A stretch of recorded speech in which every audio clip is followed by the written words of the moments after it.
Baik. Bismillahirrahmanirrahim. Assalamualaikum warahmatullahi wabarakatuh. Alhamdulillah. Alhamdulillahi rabbil alamin. Wa bihi nasta'inu ala umurid dunya waddin. Wassalatu wassalamu ala ashrafil anbiya'i wal mursalin. Sayyidina wa habibina wa maulana Muhammad ibn Abdullah wa ala alihi wa ashabihi wa man tabi'ahum bi ihsanin ila yaumil qiyamah wa ba'du. Allahumma inna nas'aluka ilman nafi'an wa rizqan tayyiban wa amalan mutaqabbala. Rabbana 'allimna bima yanfa'una wanfa'na bima 'allamtana ya rabbal alamin. Allahumma ya mu'allima Adam 'allimna wa ya mufahhima Sulaiman fahhimna. Rabbi syrah li sadri wa yassir li amri wahlul 'uqdatam min lisani yafqahu qawli. Ikhwatal iman, jamaah kaum muslimin yang dimuliakan oleh Allah Subhanahu wa taala. Alhamdulillah, di pagi hari yang mendung ini kita bersyukur kepada Allah Jalla Jalaluh yang telah memberikan kepada kita dua nikmat yang sangat utama setelah nikmat Islam, yaitu nikmat sehat dan nikmat waktu luang. Artinya dengan kedua nikmat ini, yaitu nikmat sehat, nikmat waktu luang, maka kita bisa gunakan untuk hal-hal yang bersifat ketaatan kepada Allah Subhanahu wa taala. Kita bisa hadir di majelis ilmu, mendengarkan hadis-hadis Nabi sallallahu alaihi wasallam dan ayat-ayat Al-Qur'an. Sesungguhnya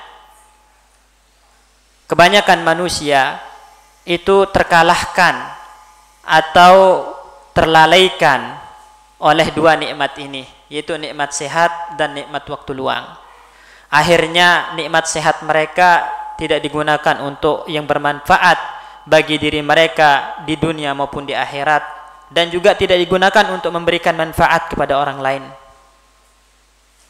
Begitupun nikmat luang mereka tidak digunakan untuk yang mendatangkan manfaat bagi diri mereka di dunia maupun di akhirat, juga tidak digunakan untuk memberikan manfaat kepada orang lain.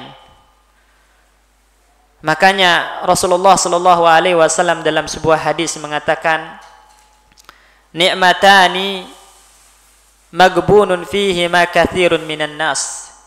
Dua nikmat yang manusia itu maglubun fihima, mereka terkalahkan, mereka terlalaikan, mereka terlena dengan dua nikmat ini, yaitu nikmat sehat dan nikmat waktu luang. Akhirnya dua nikmat ini tidak digunakan untuk semestinya.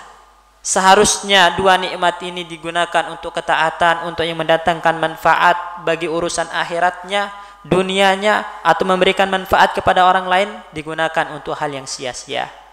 Mungkin duduk nongkrong dengan teman-teman, berbicara, ngobrol, akhirnya gibah, justru mendatangkan dosa.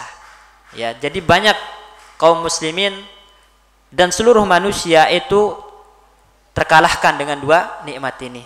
Dan kita tidak akan merasakan kalau memang kita kalah dengan dua nikmat ini, yaitu nikmat sehat, nikmat waktu luang, kecuali setelah mati. Makanya nanti banyak orang-orang yang setelah mati itu mengatakan, Rabbirji'uni la'alli a'malu salihan. Ya Allah, tolong kembalikan aku dalam kehidupan dunia, ya Allah, biar aku bisa beramal soleh kembali. Akhirnya dia sadar waktu-waktu zaman dulu ketika hidup di dunia itu enggak dimanfaatkan dengan baik. Kemudian ternyata catatan dosanya lebih banyak daripada catatan amal solehnya. Merengek di hadapan Allah, ya Allah, balikan saya ke dunia biar bisa beramal soleh. Tapi kalau dalam bahasa kita kan nasi sudah jadi bubur gitu, nggak mungkin terulang. Kalau udah mati, ya udah nggak mungkin dihidupkan kembali. Tinggal menerima balasan atas apa yang kita lakukan dalam kehidupan dunia. Jadi alhamdulillah jamaah sekalian, Allah berikan kesempatan kepada kita ya untuk memanfaatkan waktu luang dan waktu sehat kita untuk belajar, untuk hadir di majelis ilmu. Maka ini merupakan kebaikan yang besar, ya, sebagaimana Nabi mengatakan, Man yuridillahu bihi khairan yufaqihu fid din. Barang siapa yang Allah kehendaki baginya kebaikan, kebaikan di sini mencangkup kebaikan dunia maupun akhirat, maka Allah akan pahamkan dia tentang din, tentang Islam, ya, tentang Islam.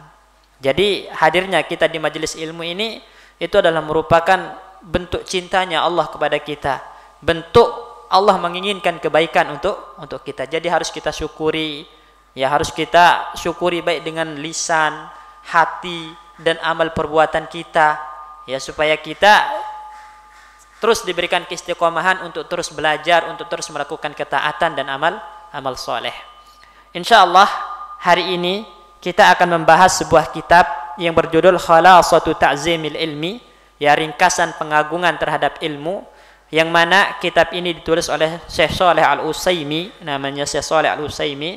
Kitab ini menghimpun, ya, tentang bagaimana caranya supaya kita mendapatkan ilmu yang bermanfaat, ilmu yang berkah, ilmu yang mendatangkan kebaikan untuk urusan akhirat kita maupun untuk urusan dunia kita, ya. Dan ini adalah kitab yang sangat agung, jamaah sekalian.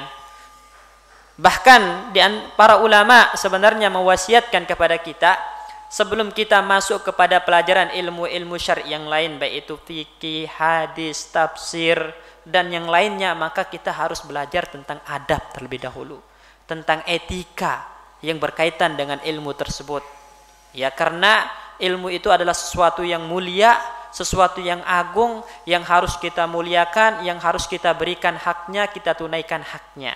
Apa hak ilmu, apa kewajiban kita kepada ilmu, itu yang akan dibahas insyaallah dalam kitab ini. Tapi langsung saja.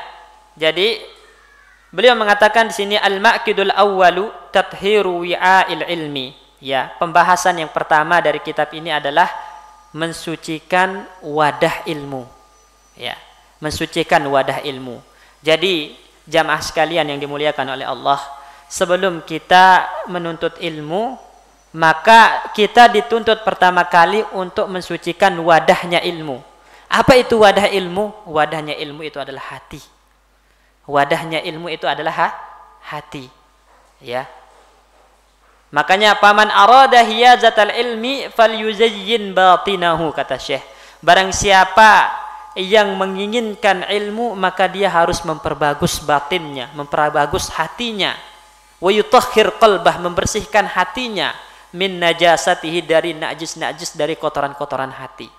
Dan kotoran hati yang paling banyak menjangkiti seluruh kaum muslimin, baik itu yang berilmu maupun yang awam, itu ada dua. Yang pertama itu adalah penyakit riya. Ini penyakit riya, ya. Kadang ada orang datang ke majelis ilmu biar dituduh sebagai orang yang rajin, orang yang soleh. Ada orang nuntut ilmu biar dikira orang alim, ya. Ada orang belajar Al-Quran biar dikira pandai baca Al-Quran, gitu kan. Ini adalah riya namanya, ya, riya yang dapat menyebabkan ilmu itu justru akan menjadi hujjatun alaik, menjadi bumerang bagi kita, ya. Jadi mau orang alim mau orang awam seringkali juga terjangkit penyakit riya ini. Makanya seorang ulama mengatakan, ya, Sufyan Ats-Tsauri, ma'alajtu syai'an ashadda alayya min niyati. Saya tidak pernah mengobati sesuatu yang paling sulit kecuali niat. Ya, itu ulama Sufyan Ats-Tsauri aja mengatakan seperti itu. Saya tidak pernah mengobati sesuatu yang paling sulit kecuali niat. Karena niat itu berubah-ubah. Awalnya ikhlas, tapi karena ada yang muji, akhirnya niat berubah jadi riya. Makanya di sini butuh yang namanya mujahadah, perjuangan. Kita harus melawan diri kita, berjihad melawan nafsu kita. Bagaimana caranya agar kita menyingkirkan penyakit hati yang namanya riya ini, ya. Jadi ini penyakit yang sering menjangkiti kaum muslimin, baik yang berilmu ataupun tidak. Yang pertama adalah penyakit riya. Kemudian yang kedua itu adalah penyakit hasad, dengki, iri. Nah, ini juga menjangkiti seluruh aspek ya kaum muslimin. Mau yang berilmu, mau yang awam, itu pasti banyak yang terjangkiti dengan penyakit hasad ini, penyakit dengki ini. Ya. Oleh karena itu kita akan lihat ya misalnya ada Ustadz Fulan ya mencaci Ustadz Fulan dengan cara zalim disebabkan karena dengki. Oh, karena Ustadz Fulan ini banyak jamaahnya sedangkan dia sedikit. Akhirnya diomongin di belakang, oh Ustadz Fulannya begini. Nah, itu hasad, dengki di antara ahli ilmu. Nah, bahkan para ulama juga ada yang sampai seperti ini. Zaman dulu saling membicarakan, saling menjatuhkan. Nah, ini namanya hasad, dengki. Nah, begitupun antara orang awam juga banyak yang hasad, dengki, nggak suka lihat saudaranya dapat nikmat, nggak suka lihat saudaranya berbuat baik, semakin soleh, semakin rajin ke majelis ilmu. Wah, dibicarakan, wah dia itu sok alim, wah dia tuh gini. Akhirnya itu berawal dari hasad, dari dengki. Makanya kalau udah penyakit dengki, penyakit hasad ini udah masuk ke dalam hati seseorang, harga diri, kehormatan saudaranya itu nggak ada apa-apanya. Ya, kehormatan saudaranya nggak apa-apanya. Mereka injak-injak kehormatan saudaranya. Mereka robek kehormatan saudaranya, dibicarakan, diguncingkan, digibahkan. Itu semua bermula dari penyakit hasad dan dengki yang ada di dalam hati. Ya, oleh karena itu kalau kita menginginkan ilmu, maka pertama kali yang kita lakukan adalah tathiru wi'a'il ilmi, mensucikan wadah ilmu ini, yaitu hati, dari penyakit-penyakit, dari kotoran-kotoran hati, terutama tadi hasad dan dengki yang sering kita jangkiti atau yang sering menjangkiti kaum muslimin.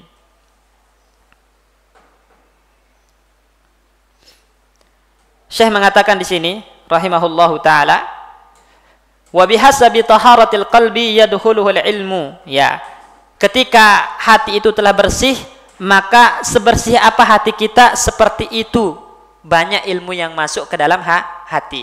Jadi ilmu akan menyerap, hati akan menyerap ilmu tergantung betapa bersih hati tersebut. Semakin bersih hati seseorang, maka semakin banyak ilmu yang diserap. Ya, ilmu yang diserap. Tetapi semakin kotor hati seseorang, maka ilmu itu semakin mental. Ya, kalau kata Nabi itu kalkuzi mujahhiyan, seperti gelas yang dibalik. Gelas yang dibalik. Bisa kemasukan air enggak? Enggak.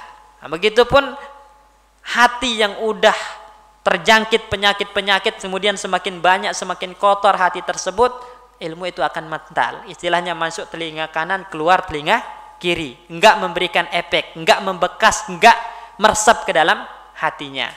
Ya, jadi hal yang pertama kali dituntut sekali lagi ketika kita ingin menuntut ilmu adalah mensucikan hati yang merupakan wadah dari ilmu. Ya. Para ulama mengatakan fal ilmu jauharun latif. Ya. Ilmu itu adalah jauharun latif, permata yang sangat indah, la yasluhu illa lil qalbin nazib, yang tidak layak ditempatkan kecuali di hati yang bersih. Ya.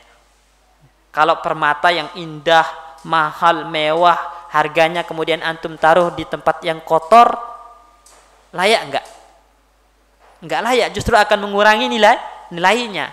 Maka ilmu yang begitu mulia, begitu agung, begitu dipuji oleh Allah Subhanahu wa taala di dalam Al-Qur'an dan hadis Nabi sallallahu alaihi wasallam, kemudian kita letakkan di hati yang kotor, maka ilmu itu justru akan meninggalkan kita. Jelas ya? Dan garis besarnya ada dua penyakit yang harus kita usahakan untuk dihindari. Ya, yang pertama itu tadi penyakit syubhat. Ya, penyakit syubhat. Ya, yang pertama itu penyakit syubhat. Penyakit syubhat itu apa? Doktrin-doktrin yang buruk. Ya, doktrin-doktrin yang buruk hingga mempengaruhi pola pikir dan hati seseorang. Ya, kadang dari awal kita udah didoktrin, udah nggak usah terlalu berlebihan dalam beragama gitu kan. Yang penting muslim cukup gitu. Nggak usah terlalu rajin ngaji, rajin apa gitu kan. Atau dokter yang lain, udah nggak usah ngaji, nanti kalau ngaji jadi tahu hukum kan nggak bisa ngerjain gitu. Kalau nggak tahu hukum, nggak ngerjain, Kalau nggak tahu hukum terus kita ngerjain kan nggak dosa gitu kan, karena nggak tahu. Nah, ini doktrin-doktrin yang buruk. Ini namanya syubhat. Nah, hati itu harus dibersihkan dari syubhat-syubhat semacam ini, karena kalau masih ada syubhat semacam ini bercokol di hati, orang nggak akan menuntut ilmu. Benar nggak? Ya. Jadi malas untuk datang ke majelis ilmu karena takut tahu. Kalau udah tahu nanti nggak bisa ngelakuin gitu. Nah, nggak bisa ngelakuin. Nah, ini keliru. Kenapa? Karena seluruh kaum muslimin itu diwajibkan untuk menuntut ilmu. Nabi mengatakan talabul ilmi faridatun ala kulli muslimin. Menuntut ilmu itu hukumnya wajib bagi setiap muslim, gitu kan. Dan wajib di sini ada dua kemungkinan. Pertama, wajib kifayah, artinya kalau dilakukan oleh sebagian orang maka gugur oleh yang lain, gitu kan. Kenapa? Karena nggak semua kita dituntut menjadi ustadz, nggak semua kita dituntut menjadi ulama, nggak semua kita dituntut menjadi kiai, ya. Jadi terkadang menuntut ilmu itu bisa fardu kifayah. Tapi kalau ditinjau ke pribadi kita masing-masing bisa menjadi fardu ain. Kenapa? Karena kita dituntut beramal di atas ilmu, ya kan? Kalau mau sholat biar diterima oleh Allah, sholatnya harus sesuai dengan tuntunan Rasulullah. Bagaimana caranya biar tahu sesuai dengan tuntunan Rasulullah? Belajar, nuntut ilmu. Kalau mau puasa harus belajar tentang ilmu puasa. Kalau mau haji, mau zakat harus belajar tentang ilmu haji, ilmu zakat, ya. Jadi bisa menjadi wajib, ya, bisa menjadi wajib. Ya, makanya pemikiran-pemikiran yang seperti tadi itu syubhat namanya. Syubhat, ya. Ini harus dibersihkan hati dari syubhat-syubhat semacam ini. Kemudian yang kedua, syahwat. Jadi harus dibersihkan hati itu dari penyakit syahwat. Ya, penyakit syahwat. Contohnya, ya, terkadang yang membuat kita lalai dari menuntut ilmu atau enggan untuk datang ke majelis ilmu itu adalah syahwat dunia. Syahwat dunia. Ya, artinya waktu kita habis digunakan untuk mengejar dunia, sedangkan ilmu kita gak di update, yang gak di update, ilmu kita gak ditambah, ya. Bahkan mungkin gak punya ilmu agama, gak paham tentang Islam, ngaku Islam tapi gak ngerti apa itu Islam, ya. Ngaku sholat tapi ternyata sholatnya belum benar, belum sesuai dengan tuntunan Nabi SAW, gak mau belajar karena alasannya sibuk kerja, sibuk cari dunia, sibuk ini itu, ya. Padahal jamaah kaum muslimin, kita itu harus meluangkan waktu untuk menuntut ilmu, bukan cari waktu luang. Kita harus meluangkan waktu untuk menuntut ilmu, bukan mencari waktu luang, ya. Kalau antum cari waktu luang untuk menuntut ilmu, maka antum nggak akan dapat ilmu, ya, nggak akan dapat ilmu. Tapi kalau antum yang meluangkan waktu antum untuk menuntut ilmu, insya Allah Allah akan memberikan ilmu yang bermanfaat. Karena para ulama mengatakan idza lam al ilmu la yu'tika kullah hatta tu'ti hatta al ilmu la yu'tika kullahu hatta tu'tihi kullak. Ya, maksudnya ilmu itu tidak akan memberikan dirinya kepada Anda hingga Anda memberikan diri Anda kepada ilmu. Ya. Jadi ilmu enggak akan memberikan dirinya kepada kita kecuali kita dulu yang terlebih dahulu memberikan diri kita kepada ilmu. Jadi kita yang harus berjuang, kita harus yang meluangkan waktu, kita yang harus menyiapkan waktu untuk datang ke ilmu. Makanya ada perkataan al ilmu yu'ta wa la ya'ti. Ilmu itu didatangi, bukan ilmu yang datang. Jadi kalau antum pengen ilmu, ya antum harus mendatangi ilmu, bukan nunggu ilmu datang kepada diri antum. Nah, seperti itu. Ya, jadi penyakit-penyakit syahwat semacam ini harus dihilangkan, ya. Baru ilmu itu bisa masuk ke dalam hati kita, ya. Nabi SAW mengatakan, ya, kenapa? Ada mungkin pertanyaan ikhwan, kenapa hal yang pertama kali kita lakukan itu harus membersihkan hati dulu sebelum menuntut ilmu? Karena tadi ilmu adalah wadahnya hati, ya, wadahnya hati. Dan ilmu itu kata para ulama nur, cahaya. Ya. Dan Allah tidak akan memberikan cahayanya pada hati yang kotor. Ya. Pernah dengar ceritanya Waqi, ya. Waqi gurunya Imam Syafi'i. Ya, dan Imam Syafi'i berkata kepada Waqi, "Syaqautu ila Waqi an su'i hibzi." Saya mengadu kepada Waqi tentang hafalanku yang buruk, kata Imam Syafi'i. Fa arsyadani ila tarkil ma'asi. Maka Waqi mengisyaratkan atau mengarahkan kepada saya untuk meninggalkan kemaksiatan. Kenapa? Karena kemaksiatan itu akan mengotori hati. Beliau mengatakan, "Ya Syafi'i, al-ilmu nurun wa nurullah la yu'tihi ala asin." Wahai Imam Syafi'i, ilmu itu adalah cahaya Allah, dan cahaya Allah tidak akan diberikan kepada orang yang gemar melakukan maksiat.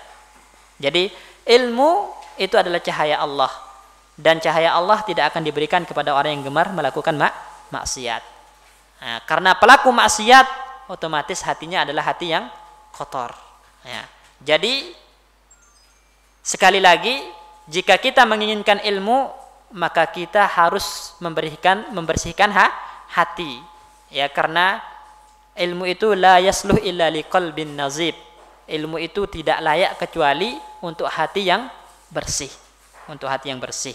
Ya, makanya Allah mengatakan, Nabi mengatakan dalam sebuah hadis, "Innallaha la yanzuru ila suwarikum wa amwalikum, walakin yanzuru ila qulubikum wa amalikum." Allah Subhanahu wa taala tidak melihat kepada postur tubuh kalian, tidak melihat kepada harta kalian, walaupun Anda ganteng, walaupun Anda jelek gitu kan, walaupun Anda miskin, walaupun Anda kaya, itu bukan jadi patokan di hadapan Allah Subhanahu wa taala. Tapi yang jadi patokan adalah hati dan amal soleh kita. Ya, kalau hati kita bersih dan kita menjadi orang yang taat kepada Allah Subhanahu wa taala, Allah berikan ilmu kepada kita. Ketika Allah memberikan ilmu kepada kita, maka Allah angkat derajat kita. Itu janji Allah. Yarfa'illahu alladhina amanu minkum walladzina utul ilma darajat. Allah akan mengangkat derajat orang berilmu di antara kalian dan orang beriman darajat, beberapa derajat. Ya, artinya derajat orang berilmu dengan tidak itu berbeda. Kalau zaman dulu jamaah kaum muslimin, khalifah yang kedudukannya paling tinggi itu tunduk di ulama. Ya, tunduk di ulama. Kenapa? Karena janji Allah Subhanahu wa taala, Allah akan memuliakan para ulama ahli ilmu. Ya, tunduk. Ya, Atha bin Abi Rabah, dia salah satu mufti di Mekah pada saat itu, enggak ada yang boleh berfatwa kecuali dia. Ya, khalifah yang pada saat itu ingin bertanya ngantri paling belakang tempat duduknya. Ada wazirnya, menterinya mengatakan, "Itu siapa dia? Ulama itu kok khalifah dibiarkan duduk paling belakang?" Nah, udah maju. Enggak, diusir lagi. Ini majelis ilmu, semua orang setara di sini, walaupun Anda adalah penguasa, Anda datang belakangan, di belakang. Tunduk sama ulama.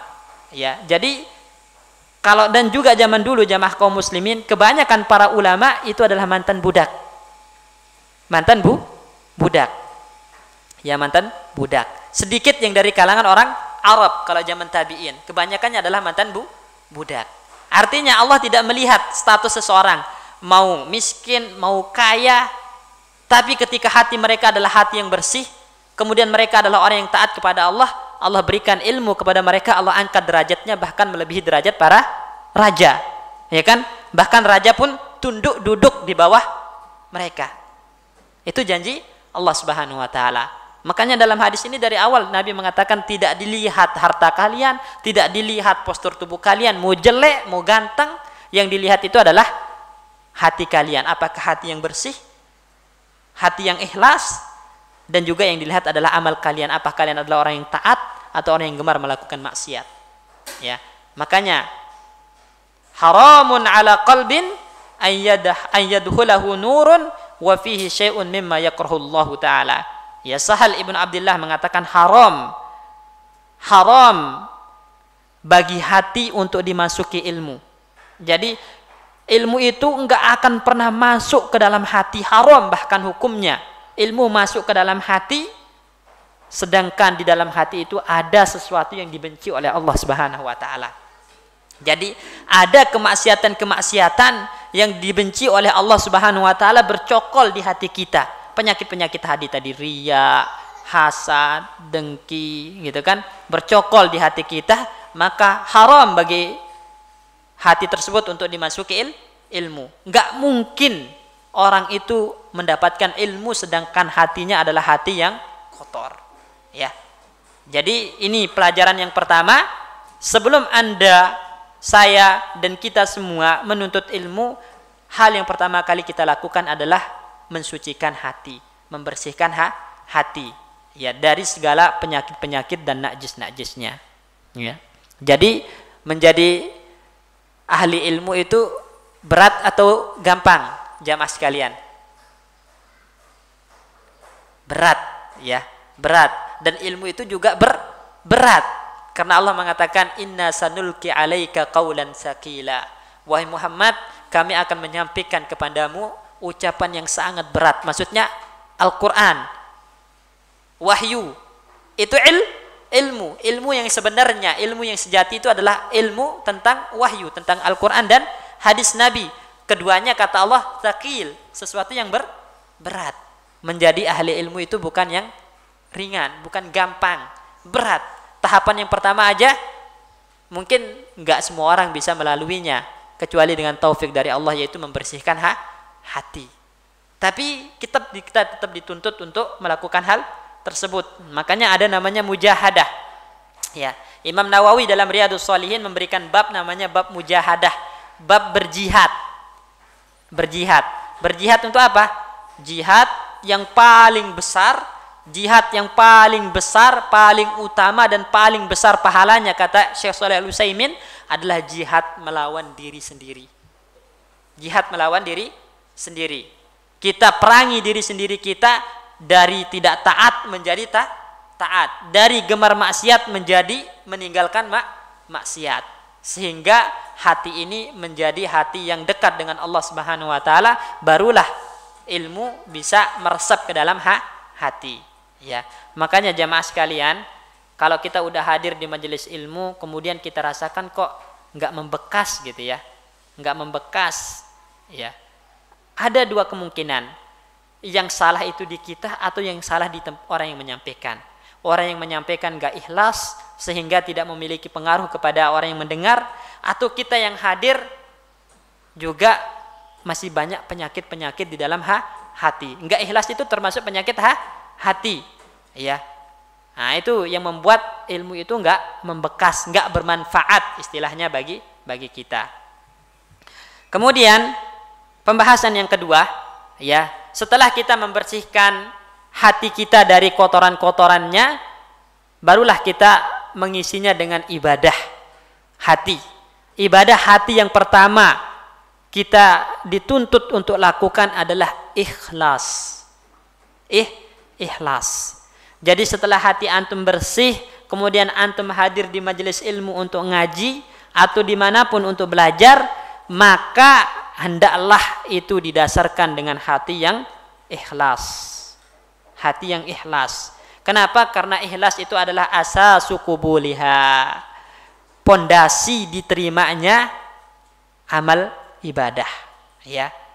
Wasullamu wusuliha, dan tangga untuk sampai kepada apa yang kita inginkan. Antum datang ke majelis ilmu ingin apa? Ya, ingin apa? Pertama, ingin belajar gitu kan. Belajar itu apa? Mengangkat kebodohan dari diri kita. Nah, kalau enggak ikhlas, maka tidak akan sampai kepada hal tersebut. Ya. Jadi tangga untuk sampai kepada apa yang kita inginkan itu adalah ikhlas. Kemudian disebutkan oleh para ulama, innama yanalul mar'ul ilma ala qadri ikhlasihi. Sesungguhnya seseorang akan mendapatkan ilmu itu sesuai dengan kadar keikhlasannya.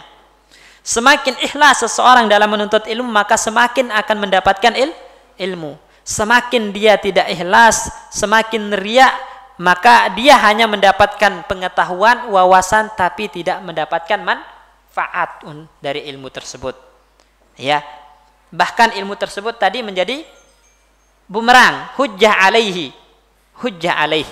Ya, karena Al-Quran itu bisa hujjatun laka, bisa hujjatun alaik. Al-Quran itu bisa menjadi pembelamu di hadapan Allah Subhanahu Wa Taala, tapi justru bisa menjadi musuhmu. Begitupun ilmu bisa menjadi pembelamu di hadapan Allah, atau sebalik menjadi musuhmu. Betapa banyak orang yang menjadi musuh ilmu, walaupun dia adalah orang yang berpengetahuan, memiliki wawasan. Ya, Nabi mengatakan, awwalu man tu'sya'aru bihimun nar.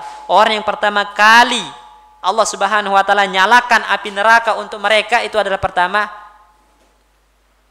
orang yang menuntut ilmu, liyuqalu lahu alim.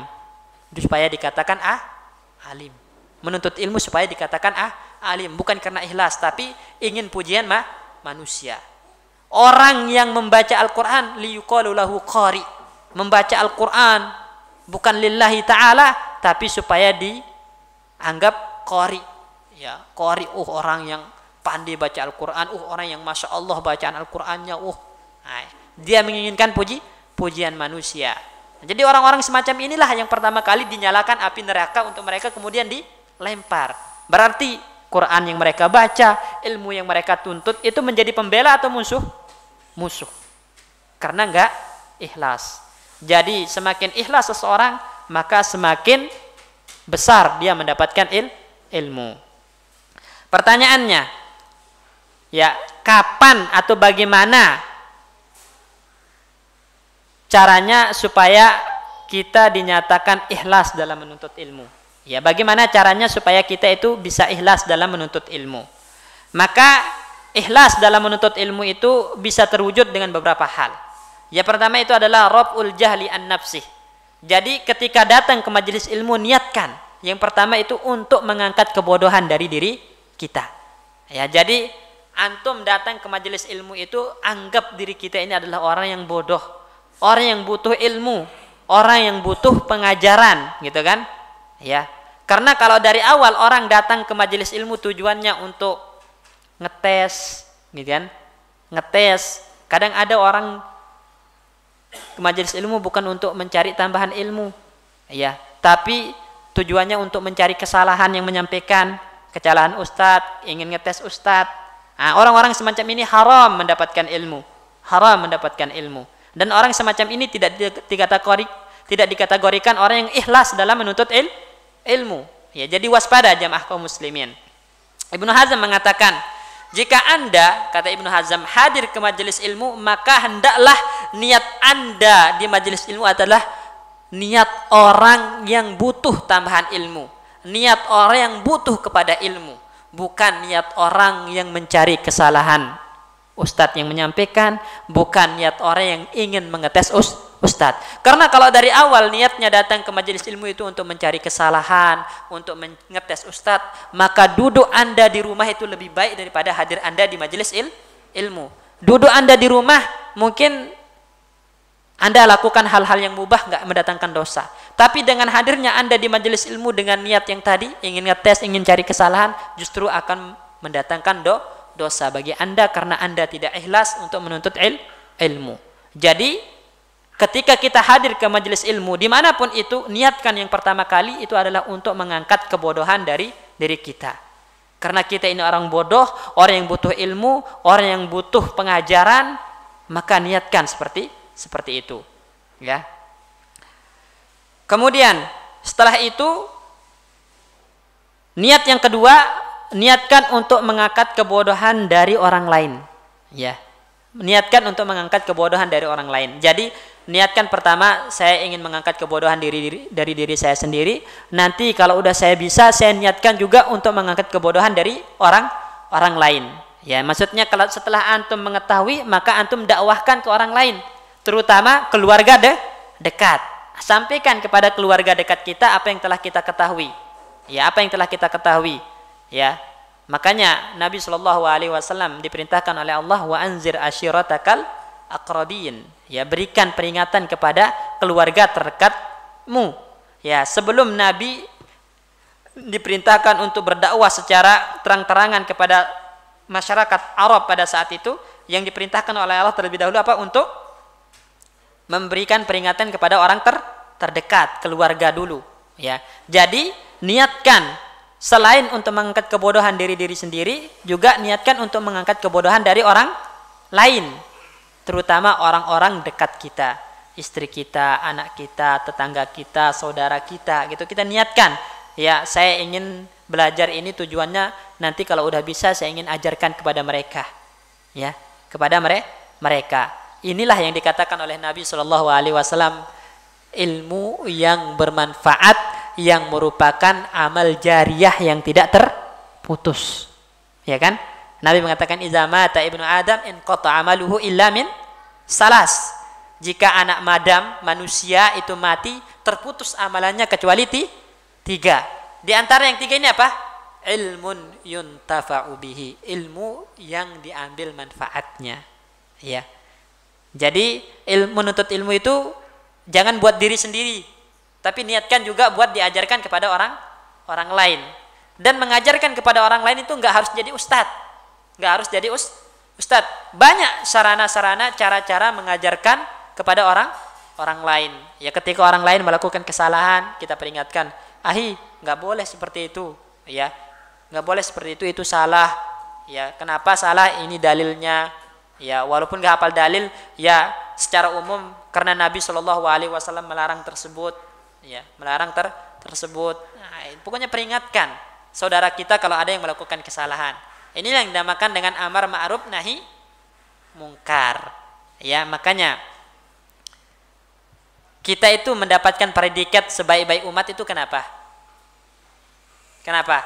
Karena kita adalah umat yang gemar amar ma'ruf nahi mungkar. Kuntum khairu ummatin uhrijat linnas ta'muruna bil ma'ruf wa tanhauna 'anil munkar. Kalian itu sebaik-baik umat yang dikeluarkan kepada manusia. Kenapa? Karena kalian itu senantiasa memberitahu yang ma'ruf dan mengingkari yang mungkar. Ya. Nah, kalau kita udah enggak amar ma'ruf, enggak nahi mungkar, artinya cuek, ya. Keluarga kita lakukan dosa, cuek. Orang lain melakukan dosa, cuek, gitu kan, enggak mau amar ma'ruf nahi mungkar, enggak peduli, maka inilah yang mendatangkan murka Allah Subhanahu wa taala, ya. Kanu la yatanahuna an munkarin fa'aluh labi sama kanu ya wadun. Mereka orang-orang Yahudi itu kenapa dimurkai oleh Allah Subhanahu wa taala?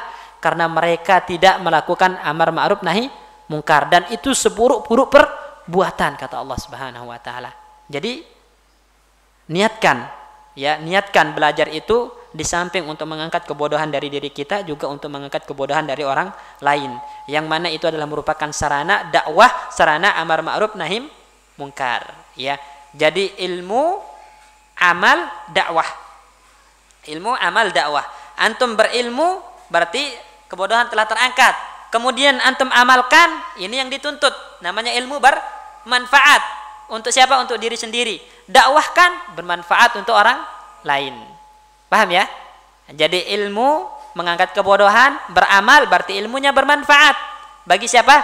Bagi diri sendiri. Ketika didakwahkan, maka bermanfaat juga bagi orang lain, ya.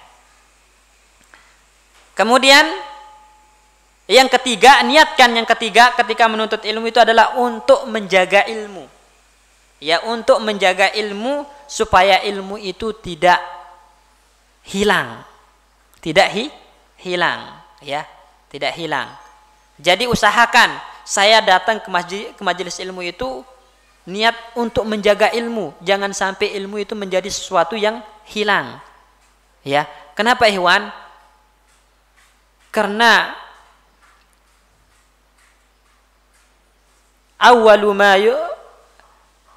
hal yang pertama kali dicabut oleh Allah Subhanahu wa taala dalam kehidupan ini itu adalah apa?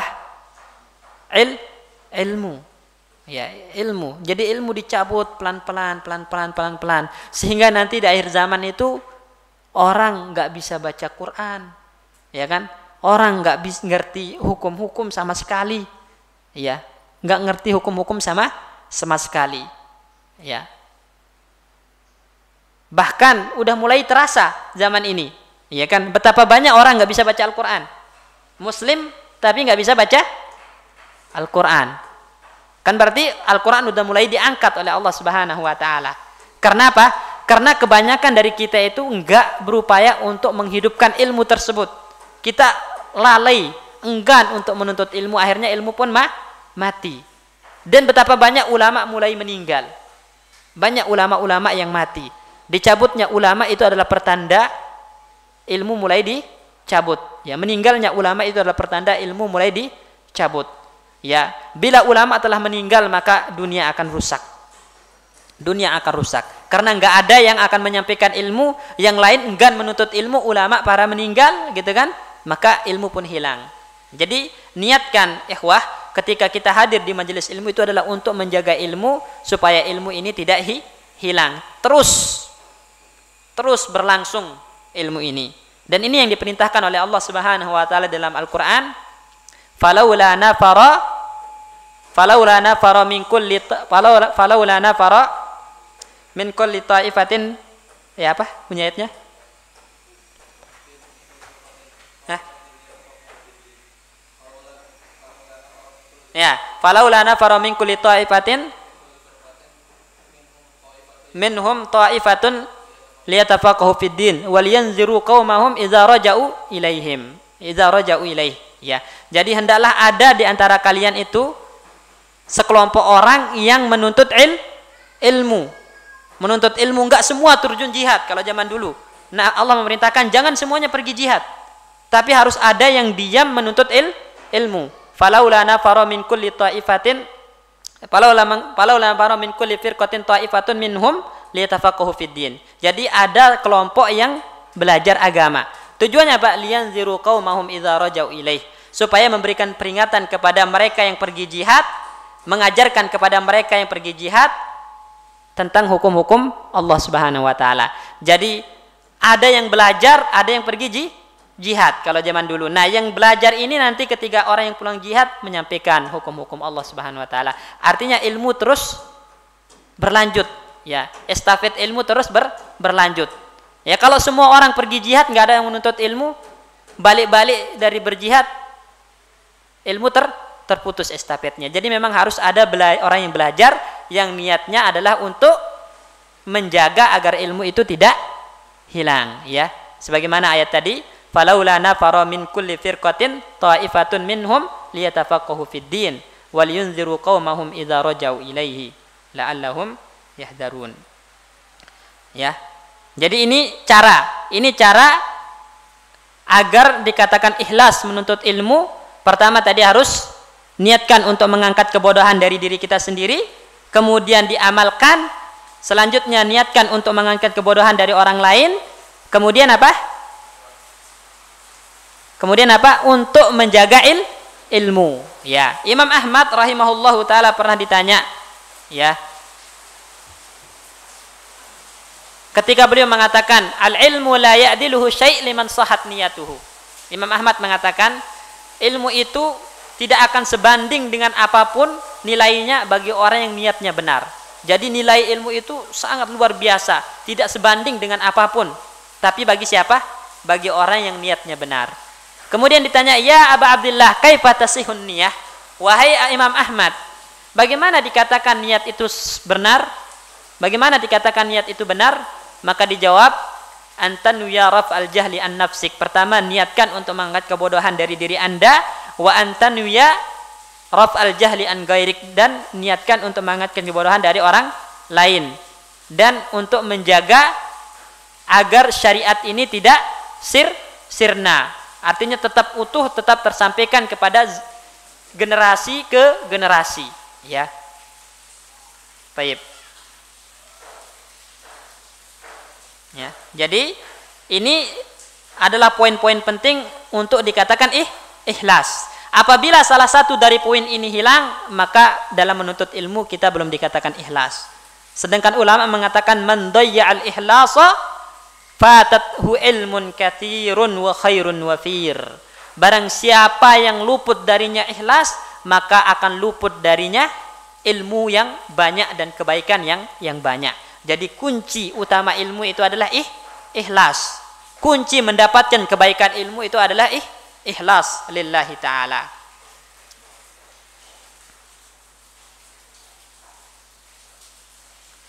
Ya, jadi kalau kita simpulkan dari pertama jamaah, pertama kita harus mensucikan hati, kemudian yang kedua isi dengan keikhlasan kepada Allah Subhanahu wa taala. Dan yang ketiga itu adalah jam'u himmatin nafsi alaih. Jadi kita harus punya tekad, semangat yang kuat untuk mendapatkan ilmu. Ya. Ada orang ikhlas nuntut ilmu tapi malas-malasan. Kalau kamu menuntut ilmu itu Masya Allah ikhlasnya luar biasa. Niat untuk mengangkat kebodohan dari diri sendiri. Niat untuk mengangkat kebodohan dari orang lain. Untuk menjaga Islam agar tidak ternodai. Untuk menjaga syariat Allah agar gak rusak gitu kan. Untuk menjaga ilmu agar gak sirna. Itu niatnya.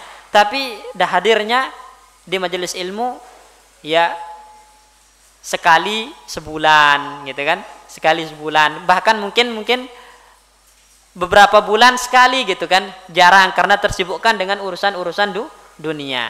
Ya, maka enggak seperti itu. Jadi setelah antum ikhlas, antum harus kumpulkan himmatun nafsi, ya, tekad yang kuat untuk mendapatkan ilmu. Tekad yang kuat untuk mendapatkan ilmu. Ya. Dan tekad yang kuat untuk mendapatkan ilmu itu bisa terwujud dengan 3 hal. Bisa terwujud dengan 3 hal. Pertama itu al-hirsu ala ma yanfa'. Ya, bersemangat untuk mendapatkan yang bermanfaat ya untuk dirinya sendiri. Ya, jadi kalau kita bersemangat untuk mendapatkan hal-hal yang mendatangkan manfaat untuk diri kita baik di dunia maupun akhirat, maka tekad kita akan semakin kuat untuk mencarinya. Benar enggak? Sebagaimana antum ya kalau pergi kerja itu kan supaya dapat gaji nggak dipotong gitu kan. Gajinya dipotong karena menurut antum gaji itu sangat bermanfaat untuk menopang kehidupan dunia. Akhirnya semangat kerja. Nah, tekad kuat untuk terus masuk kerja. Nah, begitupun dalam menuntut ilmu. Ya, menuntut ilmu begitupun seperti itu. Jadi kita harus bersemangat pertama kali untuk mendapatkan hal yang mendatangkan manfaat untuk urusan akhirat kita. Apa yang mendatangkan manfaat untuk urusan akhirat kita? Yang paling utama itu adalah ilmu. Kalau kita udah semangat, maka pasti akan muncul tekad yang kuat untuk terus mencari ilmu. Ya, ini. Jadi munculkan ya rasa semangat untuk mendapatkan hal yang bermanfaat. Karena Nabi mengatakan ihris ala ma yanfa'uka. Ya, bersemangatlah kamu untuk hal-hal yang mendatangkan manfaat bagi dirimu, baik dalam kehidupan dunia maupun akhirat. Jadi kalau kita udah bersemangat untuk mendapatkan yang bermanfaat, maka tekad akan muncul untuk terus mencarinya. Ya, ya. Nah, selanjutnya kita harus selalu meminta pertolongan kepada Allah Subhanahu wa taala. Isti'anah namanya. Ya, minta pertolongan kepada Allah Subhanahu wa taala. Karena walaupun kita semangat gitu kan, semangatnya kuat, tekadnya bulat, kalau bukan karena pertolongan Allah Subhanahu wa taala, apakah itu akan terwujud? Tidak. Ya kan? Tidak. Jadi modal semangat dan tekad itu tidak cukup kalau tanpa pertolongan Allah Subhanahu wa taala. Jadi kita butuh isti'anah, butuh pertolongan Allah Subhanahu wa taala, maka minta banyak-banyak doa. Ya, minta banyak-banyak doa ya supaya dibantu oleh Allah Subhanahu wa taala untuk mendapatkan apa yang kita inginkan. Maksudnya untuk mendapatkan ilmu. Makanya Nabi Shallallahu alaihi wasallam senantiasa berdoa, Rabbi zidni ilman. Ya Allah, tambahkanlah bagi diriku ilmu. Juga di antara doanya ya, Nabi mengatakan, Rabbana zidna ilman warzuqna fahman. Ya Allah, tambahkan bagi kami ilmu dan rezekikan bagi kami pemahaman. Ya. Allahumma inni as'aluka ilman nafi'an wa rizqan tayyiban wa amalan sholiha. Doa Nabi, ya Allah, aku meminta kepadamu ilmu yang bermanfaat, ya, rezeki yang baik dan amal yang diterima. Jadi Nabi senantiasa berdoa ya, berdoa. Dan satu-satunya doa Nabi minta tambahan itu hanya minta tambahan ilmu. Nabi enggak pernah minta tambahan rezeki. Maksudnya rezeki itu minta tambahan harta, itu enggak ada. Enggak ada doa Nabi minta tambahan harta, enggak ada. Ya, doa satu-satunya doa yang minta ditambahkan oleh Nabi itu adalah ilmu. Ya, bahkan Nabi sendiri mengatakan, Allahumma ahyini miskinan wahsyurni bainal masakin. Ya Allah, hidupkanlah saya dalam keadaan miskin dan bangkitkan saya di tengah orang-orang miskin, kata Nabi Shallallahu Alaihi Wasallam. Ya, supaya apa? Karena terkadang harta itu melalaikan. Ditanya oleh para sahabat, ya Rasulullah, kenapa Anda berdoa semacam ini? Ya, beliau mengatakan, ya, saya berdoa semacam ini supaya saya menjadi hamba yang bersabar dan bersyukur. Ya, artinya ketika saya mendapatkan nikmat perut kenyang, ya, karena bisa makan, maka bersyukur, gitu kan? Ketika saya nggak dapat makanan, maka saya bersabar. Dan ini ada di mana? Ada di orang miskin. Adanya di orang miskin. Ketika mereka mendapatkan makanan, bersyukur. Tapi ketika mereka tidak mendapatkan hal untuk mengganjal perut, maka mereka bersabar. Ya. Bukan berarti jadi orang kaya tercela, enggak. Jadi orang kaya itu punya keutamaan yang luar biasa. Punya keutamaan yang luar biasa. Bahkan para sahabat dulu iri kepada orang-orang yang kaya. Mereka mengadu kepada Rasulullah, ya Rasulullah, zahaba ahlud dusur bil ujur. Wahai Rasulullah, orang-orang kaya itu sekarang mengumpulkan pahala yang banyak Rasulullah. Mereka punya harta disodakohkan, diimpakkan fisabilillah. Kami nggak bisa apa-apa. Mau sedekah nggak punya, gitu kan? Malah sangat butuh bantuan, gitu kan? Ngadu kepada Rasulullah. Dan Rasulullah memberikan solusi. Ya, di segala hal yang kita lakukan berupa amal soleh itu ada sodakoh. Ya, ada sodakoh. Baik. Jadi ini yang kedua itu adalah minta pertolongan kepada Allah untuk mendapatkan ilmu. Caranya adalah dengan berdoa. Ya. Dan ingat jamaah kaum muslimin, Allah itu pasti mengabulkan doa. Ya. Allah itu pasti mengabulkan doa. Ketika Allah mengatakan, "Ud'uni astajib lakum," berdoalah kepadaku niscaya aku kabulkan doa kalian. Itu janji Allah, berarti Allah pasti mengabulkan doa. Makanya Allah mencela, innal ladzina yastakbiruna an ibadati sayadkhuluna jahannama dakhirin. Orang-orang yang sombong tidak mau berdoa kepadaku, maka mereka akan dimasukkan ke dalam neraka jahanam dalam keadaan hina dan dina. Dalam ayat yang lain misalnya Allah mengatakan, wa iza sa'alaka ibadi anni fa inni qaribun ujibu da'watad da'i idza da'ani. Wahai Muhammad, jika hamba-hambaku bertanya kepadamu tentangku, maka katakanlah aku dekat dengan mereka. Allah itu maha dekat dengan kita, senantiasa mengabulkan doa orang-orang yang meminta. Ya, Nabi dalam hadis mengatakan, inna rabbakum hayyun karim. Tuhan kalian itu adalah Rabb yang maha pemalu, maha pemurah. Yastahyi min abdihi idza rafa'a yadayhi an yaruddahu masifra. Allah malu kepada hambanya kalau udah angkat tangan, merengek, memohon, berdoa, kemudian Allah kembalikan kita dengan tangan kosong, itu Allah malu. Artinya Allah pasti kabulkan doa kita, baik secara langsung ataupun tidak. Makanya Amirul Mukminin Umar bin Khattab mengatakan, inilah ahmilu hamal ijabah. Saya tidak terlalu peduli tentang dikabulkannya doa, kata beliau.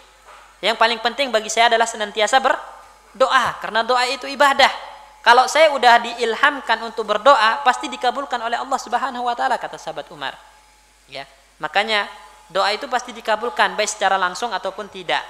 Kalau memang ternyata tidak dikabulkan secara langsung oleh Allah Subhanahu wa taala, Allah akan kabulkan dengan cara yang berbeda.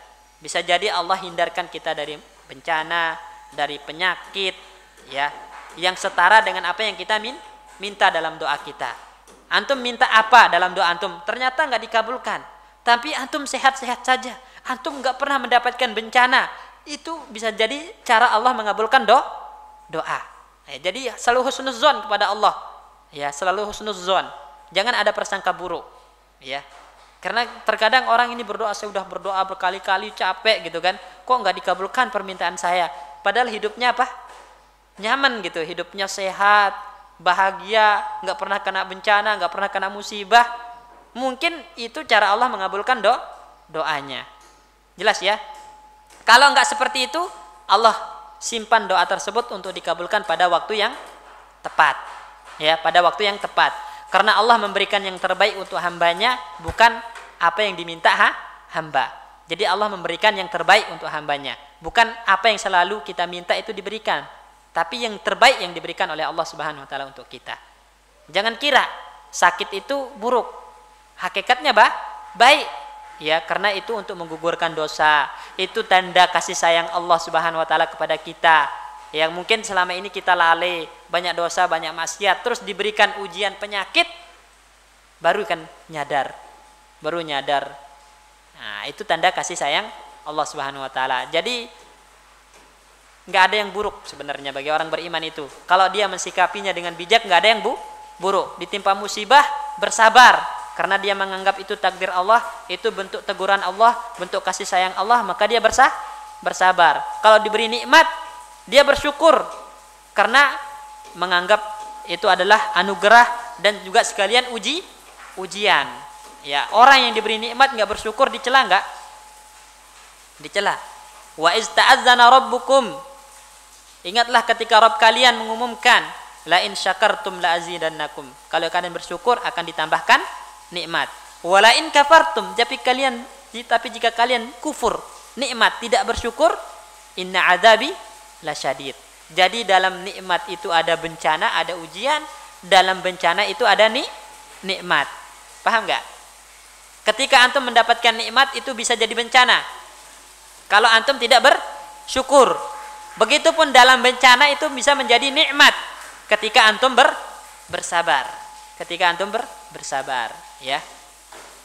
Jadi doa itu pasti dikabulkan. Maka perbanyak doa kepada Allah Subhanahu wa taala, terutama minta ilmu yang bermanfaat, minta tambahan ilmu. Itu doa yang tidak pernah dilupakan oleh Nabi Shallallahu Alaihi Wasallam.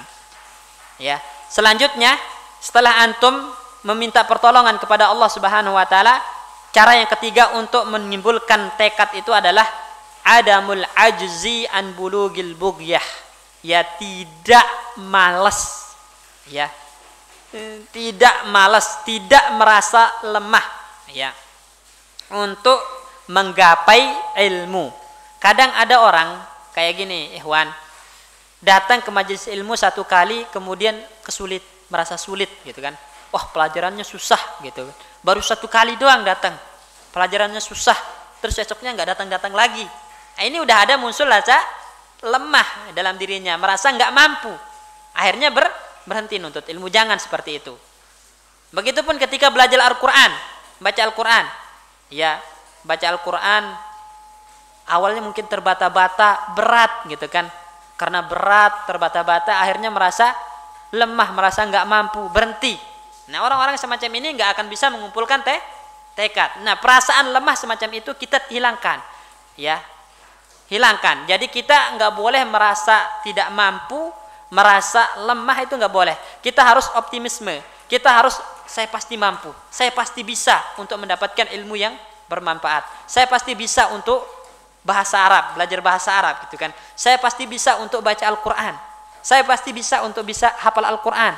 Saya pasti bisa untuk hafal hadis Nabi Shallallahu Alaihi Wasallam. Perasaan-perasaan semacam ini harus ditimbulkan, ya, ditimbulkan. Kalau dari awal udah muncul perasaan, wah berat nih, kayaknya saya nggak mampu.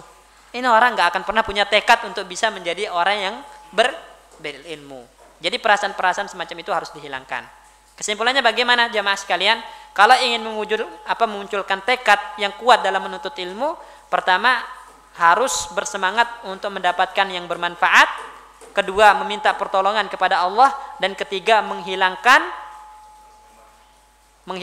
rasa ketidakmampuan, rasa lemah, tapi memunculkan optimisme. Ya, optimis, harus bisa, pasti bisa. Itu yang harus kita munculkan.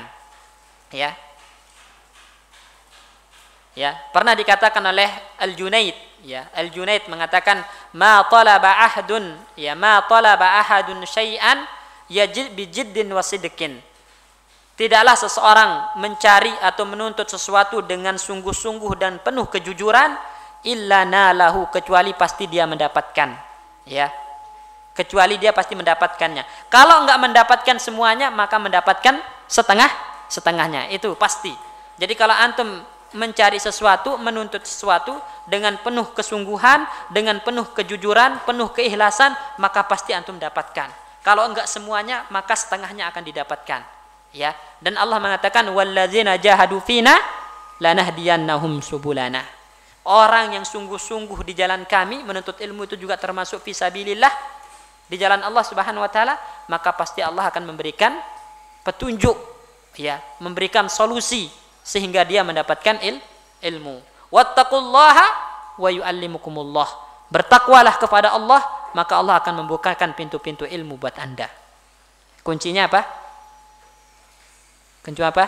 Bertakwa kepada Allah, dan takwa itu akan memunculkan tekad yang kuat untuk mendapatkan ilmu, maka Allah pasti akan membukakan pintu ilmu. Ya. Baik. Kalau para ulama zaman dulu ikhwan itu mengatakan, ya, jangan kita itu seperti orang yang usianya masih muda tapi tekadnya udah tua. Ya, usianya masih muda, tekadnya tua. Itu syabun, pemuda yang himmahnya beruban, tekadnya beruban, artinya tekadnya tua. Tapi jadilah orang tua yang tekadnya pemuda. Paham nggak? Ya, jadi jangan antum jadi pemuda yang tekadnya seperti tekad orang tua. Ya, orang tua itu kan kalau udah berat, wah akhirnya nggak belajar gitu kan, berat nih, akhirnya nggak mau belajar karena udah tua. Tapi usahakan pemuda, tekad pemuda, tua tekad pemuda, paham ya? Jadi pemuda tekad yang pemuda, tua bertekad pemuda, nah, ya, pemuda. Kalau para ulama istilahnya kan, kun rajulan rijlahu ala tsara sabitatan wa himmatuhu fawqa suraya. Ya, jadilah seorang yang kakinya berpijak di atas tanah tapi tekadnya tinggi di atas langit sana. Jadi punya tekad yang kuat. Nah, jadi untuk mendapatkan ilmu harus seperti ini, harus punya tekad, ya.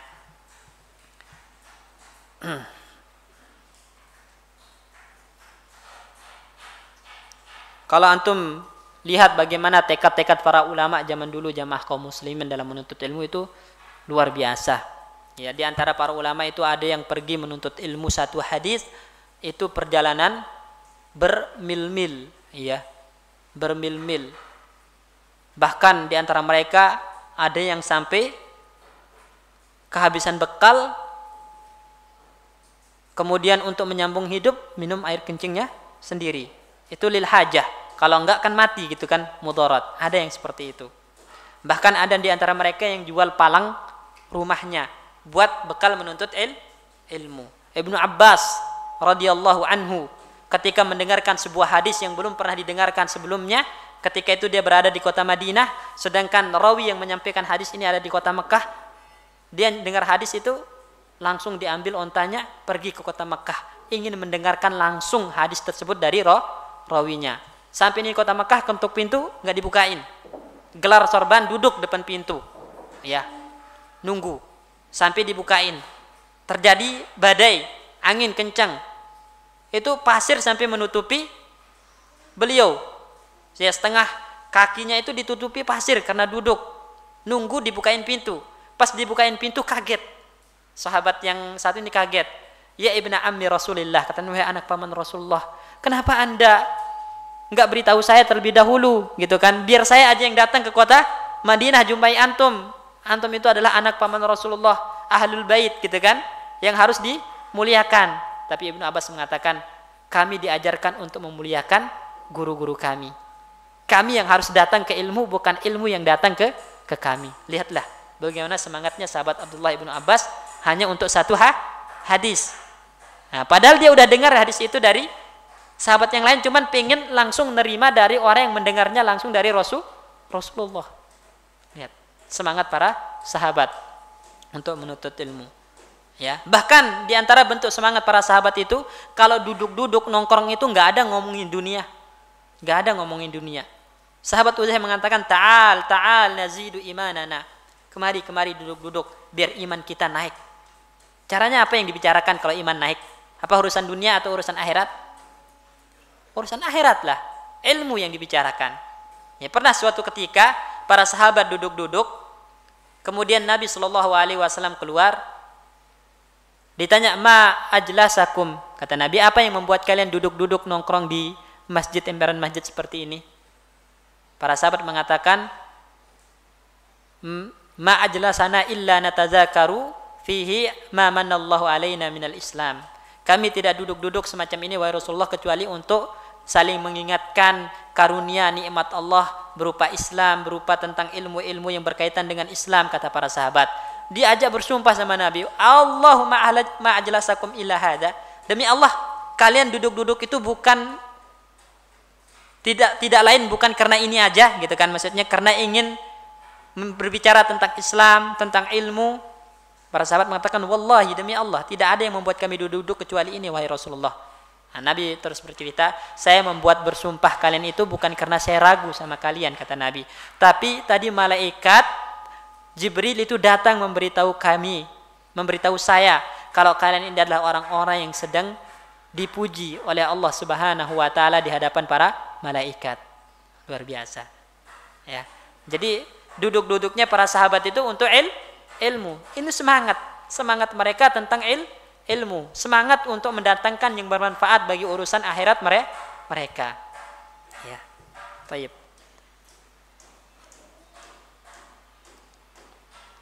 Baik.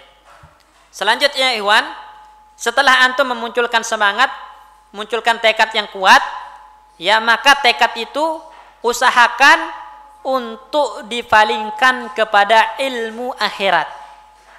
Ya, ilmu akhirat. Karena ilmu itu kan banyak. Ilmu itu banyak. Ada ilmu dunia, ada ilmu syar'i, ilmu Al-Quran dan sunnah. Ya, ada orang punya tekad yang kuat untuk berilmu, tapi ilmu dunia. Sedangkan ilmu akhiratnya pun ditinggalkan. Ya, ditinggalkan. Dan ini keliru. Ya, yang dianjurkan itu adalah tekad kita yang kuat itu diperuntukkan untuk ilmu syar'i, ilmu Al-Quran dan sunnah.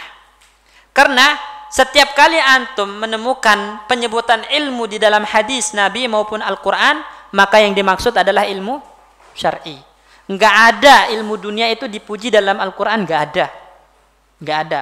Yang dipuji itu adalah ilmu syar'i. Ya, misalnya ketika Allah mengatakan, yarfa'illahu allazina amanu minkum wallazina utul ilma darajat. Allah mengangkat orang-orang berilmu di antara kalian dan orang-orang beriman beberapa derajat. Nah, orang berilmu di sini ilmu dunia atau ilmu syar'i? Ilmu syar'i. Ilmu syar'i. Ya.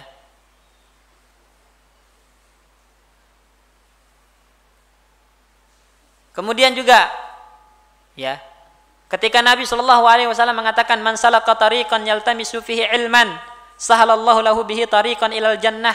Orang yang menempuh jalan untuk menuntut ilmu, maka Allah mudahkan baginya jalan menuju surga. Ilmu apa? Ilmu dunia atau ilmu syar'i? Ilmu syar'i. Ilmu dunia nggak bisa membawa kita ke surga. Yang bisa membawa kita ke surga itu adalah ilmu Al-Quran dan sunnah. Nah, jadi pujian-pujian yang ada dalam hadis Nabi itu semuanya untuk ilmu syar'i. Maka tekad yang kuat untuk menuntut ilmu itu harus dipalingkan kepada ilmu syar'i. Ya, ilmu syar'i. Ya. Ketika Allah Subhanahu wa taala mengatakan, hal yastawil ladzina ya'lamun wal ladzina la ya'lamun. Apakah sama orang berilmu dengan orang yang tidak berilmu? Apakah maksudnya di sini ilmu dunia? Enggak. Ya, ilmu dunia itu enggak akan mengangkat derajat orang di sisi Allah Subhanahu wa taala. Yang mengangkat derajat orang di sisi Allah itu adalah ilmu syar'i. Jadi yang membedakan antara orang yang tidak berilmu dengan berilmu, maksudnya adalah ilmu syar'i. Orang yang tidak berilmu berbeda derajatnya di sisi Allah dibandingkan dengan orang yang tidak berilmu. Jadi orang berilmu itu berbeda derajatnya dengan orang yang tidak berilmu. Maksudnya adalah ilmu syar'i. Kalau ilmu dunia itu untuk dunia. Ilmu dunia untuk dunia, selesai gitu kan. Tapi ilmu akhirat, ilmu syar'i untuk apa? Untuk akhirat antum, untuk menopang ibadah antum kepada Allah Subhanahu wa taala. Ya, jadi ilmu itu adalah ilmu yang berkaitan dengan kalamullah dan kalamu rasulihi. Adapun ilmu-ilmu yang lain itu hanya penopang untuk belajar ilmu syar'i. Antum belajar ilmu dunia itu gunakan sebagai penopang untuk belajar ilmu syar'i. Ya, jadi kita belajar ilmu dunia itu untuk cari dunia. Nah, nanti menghasilkan dunia itu sebagai penopang supaya bisa menuntut ilmu syar'i. Orang sekarang apa? Fokusnya kepada ilmu dunia, cari dunia, menuntut ilmu syar'i kagak, gitu kan? Ini keliru. Ya. Jadi antum menuntut ilmu dia, kemudian untuk mendapatkan dunia yang didapatkan itu sebagai penopang untuk menuntut ilmu syar'i. Ilmu yang mendatangkan manfaat untuk urusan akhirat kita. Ya. Baik.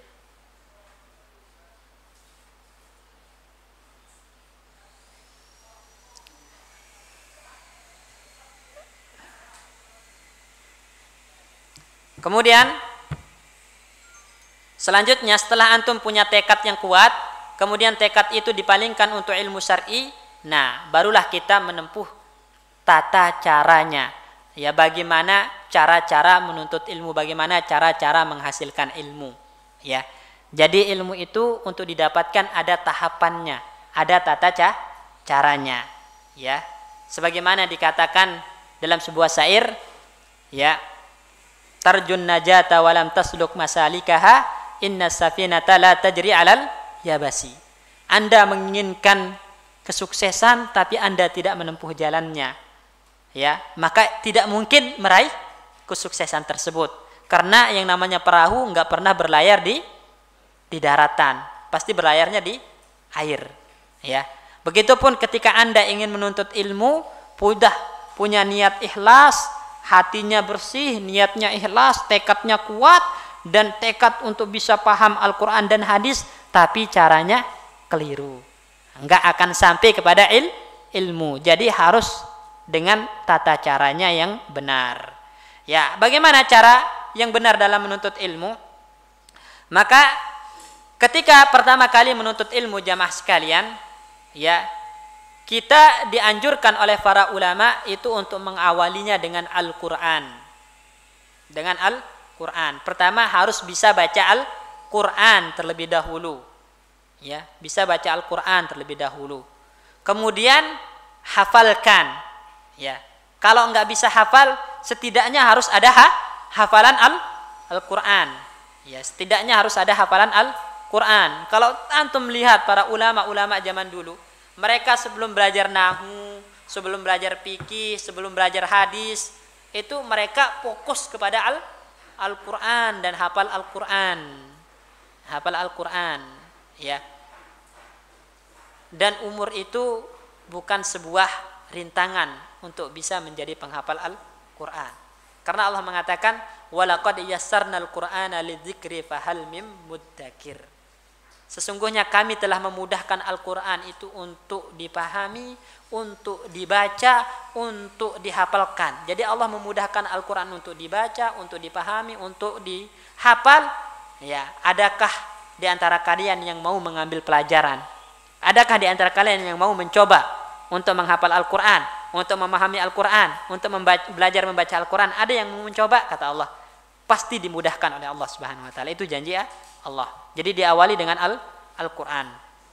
Dan betapa banyak para ulama, ya, ridwanullah rahimahumullahu taala, itu memulai menuntut ilmu itu di usia kepala 3. Berarti udah enggak muda gitu kan. Udah bukan di umuran belasan, udah enggak muda. Contohnya Ibnu Hazm Al-Andalus, ya, rahimahullahu taala, ketika beliau pertama kali masuk masjid itu ba'da asar, kemudian sholat dilarang, ditegur orang, wih kok kamu sholat, nggak boleh sholat setelah asar, karena memang ada larangan, termasuk waktu-waktu yang dilarang untuk sholat, gitu kan. Besoknya masuk masjid langsung duduk, ditegur. Kok kamu nggak sholat tahiyatul masjid langsung duduk gitu kan? Bingung. Loh kemarin sholat dilarang, sekarang sholat disuruh gitu kan? Akhirnya Ibnu Hazm bertekad untuk belajar. Dalam belajar dan beliau menjadi ulama. Ya, beliau menjadi ulama bahkan termasuk ulama dalam madhab al-Zahiri. Ya, madhab Zahiri. Beliau punya kitab namanya Al-Muhalla bil Athar. Ya, itu luar biasa tebalnya dan penuh dengan ilmu. Padahal usianya udah tidak muda. Ya Al-Qaffal. Ya Al-Qaffal. Ya, seorang faqih dalam madhab Syafi'i, seorang mufti dalam madhab Syafi'i. Ya, beliau belajar itu udah tua. Udah 40-an tahun. Ya, tapi nggak pernah putus asa dan menjadi ulama rujukan dalam madhab Syafi'i. Beliau. Bahkan disebutkan dalam kitab Al-Hassu ala Hifzil Ilmi, ya, kitab Al-Hassu ala Hifzil Ilmi diceritakan ada seorang kakek-kakek, ya udah tua, itu menghafal hadis itu harus diulang sampai 70 kali, bahkan 100 kali satu hadis. Itu diulang. Antum kalau ngapal hadis, ngulangnya berapa kali? Enggak sampai segitu lu udah hafal kan? Kalau mau. Insyaallah. Tapi dia harus ngulang 70 kali, bahkan 100 kali baru hafal. Ya. Bahkan di antara mereka ada yang teriak-teriak ngapal hadis, ngapal hadis, ngapal hadis. Ya, kemudian ada nenek-nenek yang lewat itu bilang, itu mulu dihafalin, diulang-ulang, saya jadi ikut hafal gitu katanya. Nah, akhirnya berhenti dia, sepekan itu berhenti. Enggak teriak-teriak ngapalnya. Nenek-neneknya lewat kemudian sepekan kemudian, "Nek, masih ingat hadisnya?" "Udah lupa saya," katanya. Udah lupa. Jadi tujuannya untuk mengulang-ulang. Jadi semangat gitu kan. Ya, semangat. Yang terpenting dalam menuntut ilmu itu adalah prosesnya. Adapun hasilnya maka dijamin oleh Allah Subhanahu wa taala. Ya, proses itu yang harus kita nikmati. Anggap proses itu adalah ibadah. Antum gak akan rugi. Ya, antum belajar Al-Qur'an walaupun sulit gitu kan? Rugi enggak? Enggak rugi. Sesulit apapun, bisa enggak bisa, antum enggak akan rugi.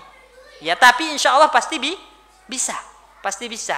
Jadi proses itu yang dinikmati. Anggap ibadah, anggap itu sebagai pendekatan diri kepada Allah Subhanahu wa taala, maka adapun hasilnya pasti dapat. Ya.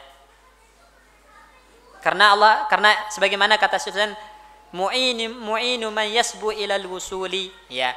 Allah Subhanahu wa taala itu akan menolong orang-orang yang punya tekad kuat untuk sampai mendapatkan ilmu. Tapi dalam prosesnya dia adalah orang yang bersungguh-sungguh untuk mendapatkan ilmu. Ya. Jadi pertama, ketika ingin mendapatkan ilmu atau cara yang tepat ketika belajar ilmu syar'i itu awali dengan Al-Qur'an. Belajar Al-Quran terlebih dahulu. Ya, baca Al-Quran yang benar, kemudian hafal Al-Quran kalau bisa, ya semua, kalau nggak bisa, yang penting ada hafalan. Ya. Selanjutnya baru antum belajar bahasa Arab. Ya, bahasa Arab.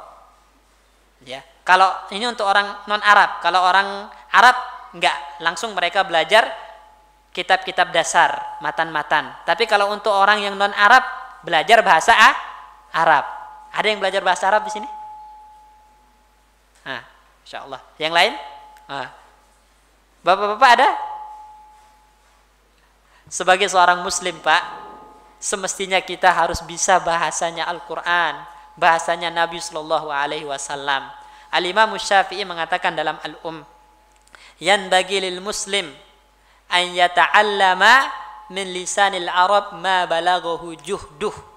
Ya, sudah sepantasnya kata Imam Syafi'i, sudah selayaknya, sudah seharusnya bagi seorang muslim mengerahkan segala usaha, segala upayanya untuk belajar bahasa Arab. Ya, supaya dia kalau baca Al-Qur'an, Masya Allah, paham apa yang dibaca.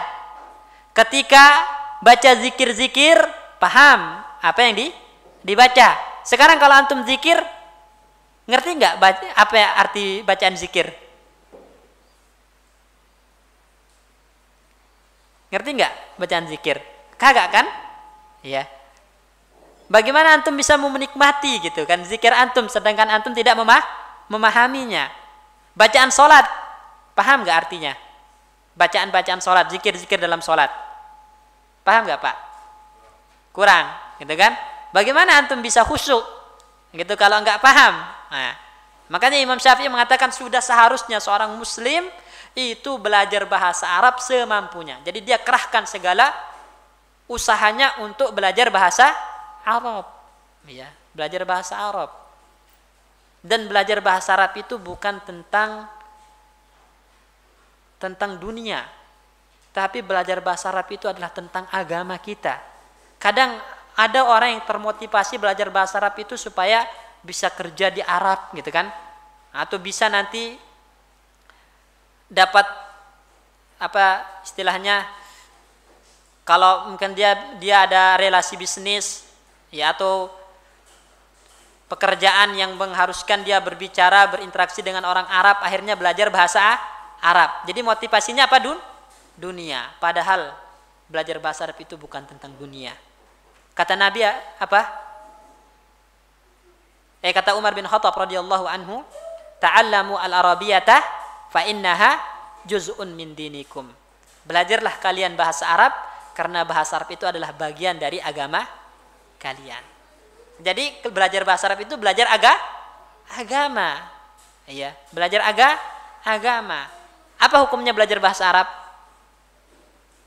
Apa hukumnya belajar bahasa Arab? Bahasa Arab itu hukumnya bisa fardu ain, bisa fardu kifayah. Kalau antum tinjau dari keseluruhan kaum muslimin, maka menjadi fardu kifayah.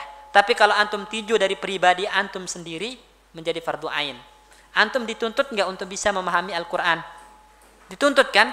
Nggak mungkin antum paham Al-Quran kecuali bisa bahasa Arab. Dituntut nggak untuk bisa paham hadis Nabi? Dituntut. Nggak mungkin paham hadis Nabi kecuali belajar bahasa Arab. Makanya Ibnu Taimiyah rahimahullah ta'ala mengatakan, ya, ma'rifatul lughah al-arabiyyah fardun. Mengilmui bahasa Arab itu hukumnya wajib. Kenapa? Li'anna fahmal kitabi was sunnah wajibun. Karena memahami Al-Quran dan hadis Nabi itu hukumnya wajib bagi setiap kaum muslimin. Dan Al-Quran serta hadis Nabi tidak mungkin dipahami kecuali dengan bahasa Arab. Wa ma la yatimul wajib illa bihi fahuwa wajib. Sebuah kewajiban tidak akan sempurna kecuali dengan melakukan hal yang tadi, maka belajar bahasa Arab itu hukumnya wajib. Enggak mungkin antum memahami Al-Quran dan sunnah dengan benar kecuali belajar bahasa Arab. Sedangkan memahami Al-Quran dan hadis itu wajib, maka belajar bahasa Arab hukumnya wajib karena tidak sempurna pemahaman kita terhadap hadis Nabi dan Quran kecuali dengan belajar bahasa Arab. Ya, contoh lainnya misalnya Salat fardu itu hukumnya apa? Wajib, gitu kan? Wajib. Salat fardu tanpa berwudu sah enggak? Enggak. Berarti berwudu hukumnya wajib. Jadi sama seperti itu. Memahami Al-Quran dan hadis hukumnya wajib. Bisa enggak paham Al-Quran dan hadis tanpa belajar bahasa Arab? Enggak bisa. Maka belajar bahasa Arab hukumnya wajib. Jelas ya? Jadi usahakan bapak-bapak itu belajar bahasa Arab, ya. Dan seberat apapun belajar bahasa Arab itu jangan pernah mundur. Ya, praktekkan yang kita bilang tadi. Punya tekad yang kuat untuk bisa. Nikmati prosesnya, maka insya Allah Allah mudahkan. Ibnu Hazm itu orang Andalus. Andalus itu mana?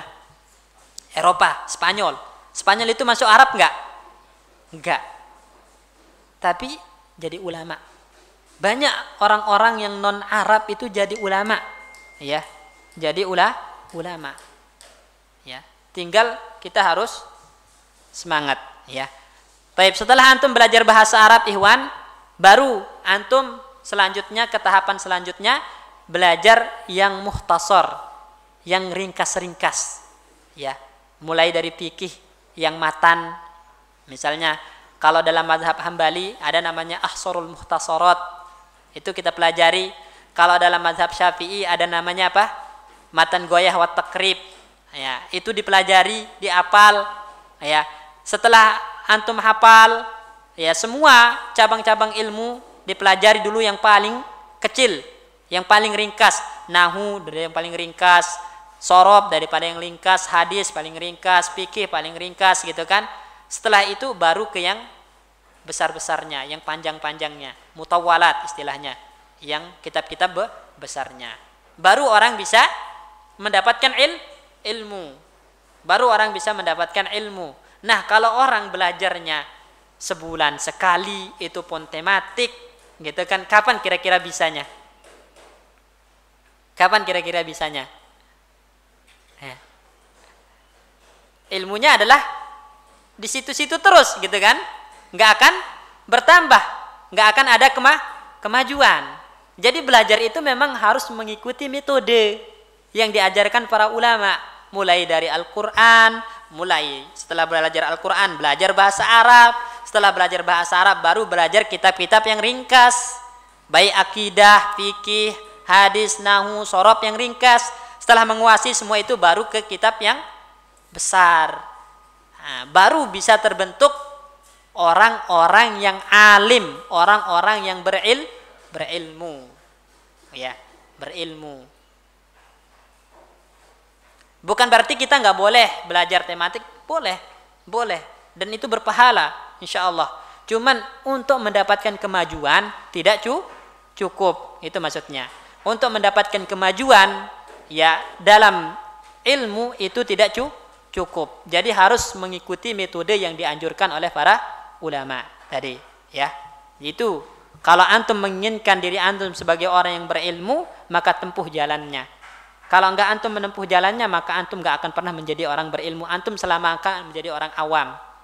Paling naik derajat senior dalam pengajian, ya kan? Derajatnya naik jadi senior dalam pengajian, tapi junior dalam ilmu. Ya, anak berbeda dengan orang yang baru ngaji. Saya menemukan beberapa orang yang baru hijrah, baru mengenal kajian, tapi mereka betul-betul diawali dengan yang tadi, belajar Al-Quran, tahsin, ya, kemudian belajar bahasa Arab. Baru 2 tahun mengaji, Masya Allah, mereka udah bisa baca kitab gundul, nerjemahkan sendiri, udah paham, ya, ngerujuk ke kitab-kitab para ulama sendiri. Dibandingkan dengan orang yang dari tahun berapa ke berapa ngaji, tapi tematik terus nggak mau belajar bahasa Arab, jauh ilmu mereka yang baru belajar itu. Karena mereka menempuh jalan yang tepat, jalan yang benar di dalam belajar, ya. Baik.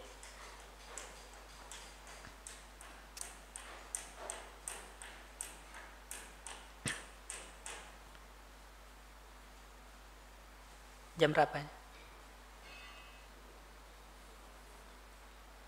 Baik. Ini ikhwan, jadi karena udah jam 11.18 lewat, ya, semoga pada kesempatan lain kita bisa selesaikan, ya, materi yang dibawakan oleh Syekh Shalih Al-Utsaimin, ya, tentang masalah bagaimana metode-metode atau adab-adab dan cara-cara kita dapat mendapatkan ilmu dan menjadi pribadi yang berilmu, ya. Untuk saat ini kita cukupkan sampai sini. Tafadhal jika ada ingin ditanyakan. Ada pertanyaan? Silakan.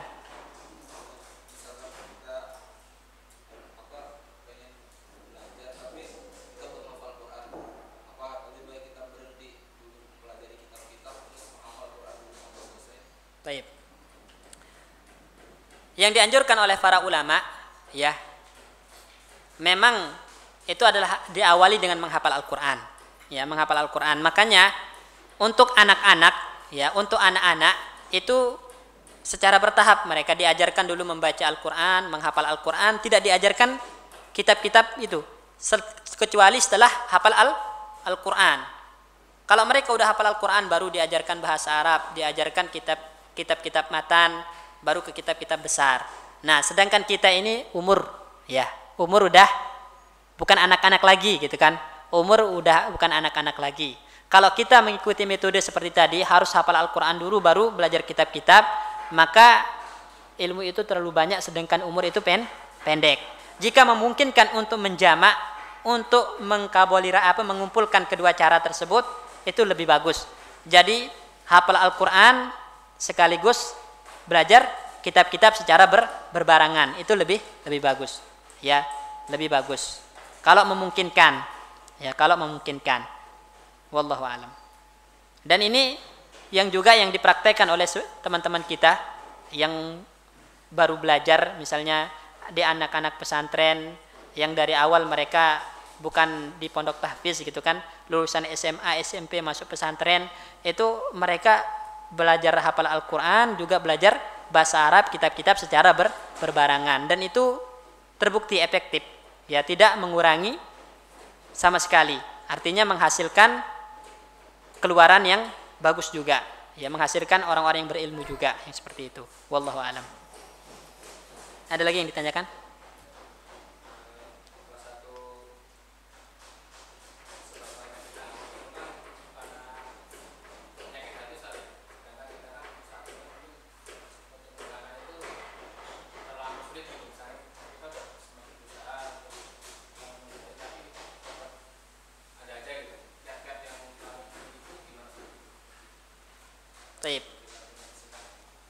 Taib. Jadi penyakit hati itu hewan seperti ria, ya, hasad, dengki. Ini memang penyakit hati yang menjangkiti semua orang. Saya bilang tadi termasuk orang awam maupun ulama, ya, ulama. Sulit memang menghindari penyakit hati semacam ini. Tapi kita harus memperjuangkannya. Di situ kita berjihad. Jihad kita sekarang itu bukan dengan senjata. Tapi jihad kita sekarang itu pertama adalah jihad melawan diri kita sendiri. Ya, bagaimana caranya berjihad melawan hal-hal semacam tadi, penyakit-penyakit hati tadi, maka tentu dengan ilmu, ya, dengan ilmu. Makanya belajar, maka nanti walaupun dari awal mungkin ada penyakit-penyakit semacam itu, tetap belajar terus, semakin lama penyakit-penyakit itu akan terkikis, terkikis, ya. Kalau enggak belajar, karena nggak tahu hukum, menganggap itu hal yang boleh-boleh saja, hal yang biasa, hal yang lumrah, dan terus mencokol di dalam hati, sehingga hati pun mulai menghitam, ya. Jadi harus dengan ilmu. Misalnya ria, kalau antum tahu ria itu termasuk syirik kecil gitu kan, syirik kecil, antum telah mengilmui ria itu syirik kecil. Syirik kecil itu lebih besar dosanya daripada dosa besar. Syirik kecil itu lebih besar dosanya daripada dosa besar. Apa dosa yang paling besar? Coba sekarang. Membunuh kaum muslimin secara sengaja, ya, itu dosa besar. Berzina dosa besar. Makan riba dosa besar. Riya itu lebih besar dosanya daripada hal-hal tadi. Kenapa? Karena riya itu masuk dalam kategori syirik, ya. Dan syirik kecil itu masuk dalam ancaman Allah Subhanahu wa taala. Innallaha la yaghfiru an yushraka bihi wa yaghfiru ma duna dzalika liman yasha. Allah tidak akan mengampuni orang-orang yang berbuat syirik kepadanya, baik itu syirik kecil maupun syirik besar. Enggak akan diampuni oleh Allah Subhanahu wa taala kecuali dengan taubat. Ya. Berbeda dengan dosa besar. Itu bisa diampuni oleh Allah Subhanahu wa taala dengan istighfar, dengan taubat, bisa dengan syafaat dari orang lain nanti kan, ya. Tapi kalau syirik kecil itu masuk dalam ancaman ayat-ayat tadi, ya. Jadi ayatnya mutlak, berarti mencakup syirik kecil maupun syirik besar. Terus antum pelajari, innahu man yusyrik billah faqad haramallahu 'alaihil jannah. Sesungguhnya orang yang berbuat syirik kepada Allah, maka Allah haramkan baginya surga. Wa ma'wahun nar wa ma lizzalimin min ansar. Tempatnya di neraka. Dan tidak ada penolong bagi orang-orang yang berbuat syirik. Jadi kan antum udah mengilmui ancaman-ancaman semacam ini, akan muncul rasa takut dalam hati, sehingga terus akan berupaya untuk menepis penyakit-penyakit hati tersebut. Kemudian hasad, dengki juga sama. Ya, dengan kita mengilmui bahaya-bahaya hasad, bahaya dengki, akhirnya lama-lama hati pun akan timbul rasa takut, khasyahnya kepada Allah Subhanahu wa taala, hingga penyakit-penyakit itu pun melebur, hilang. Jadi caranya ya dengan menuntut ilmu. Dengan menuntut ilmu dan timbulkan rasa takut di dalam hati kepada Allah Subhanahu wa taala. Dan untuk menimbulkan rasa takut itu Tidak ada cara yang lebih efektif melainkan ilmu. Oleh karena itu pujian Allah kepada para ulama apa? Innama yakhsyallaha min ibadihi al-ulama. Orang yang paling takut ya kepada Allah dari hamba-hambanya itu adalah siapa? Ulama. Karena mereka bil ilmu. Ilmu itu akan menimbulkan khasyah, rasa takut kepada Allah Subhanahu wa taala. Kalau rasa takut sudah ada dalam hati seseorang, maka dia tidak akan berani melakukan kemaksiatan, baik itu yang berkaitan dengan amalan zahir maupun amalan batinnya. Ya. Tidak ada cara untuk menumbuhkan rasa takut itu melainkan dengan ilmu. Baik. Ada yang ditanyakan lagi?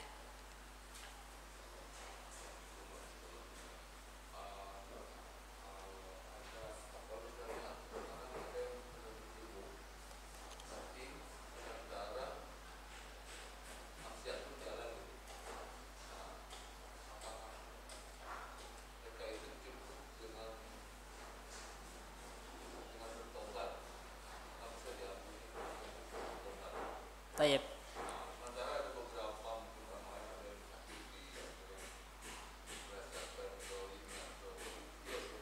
Baik.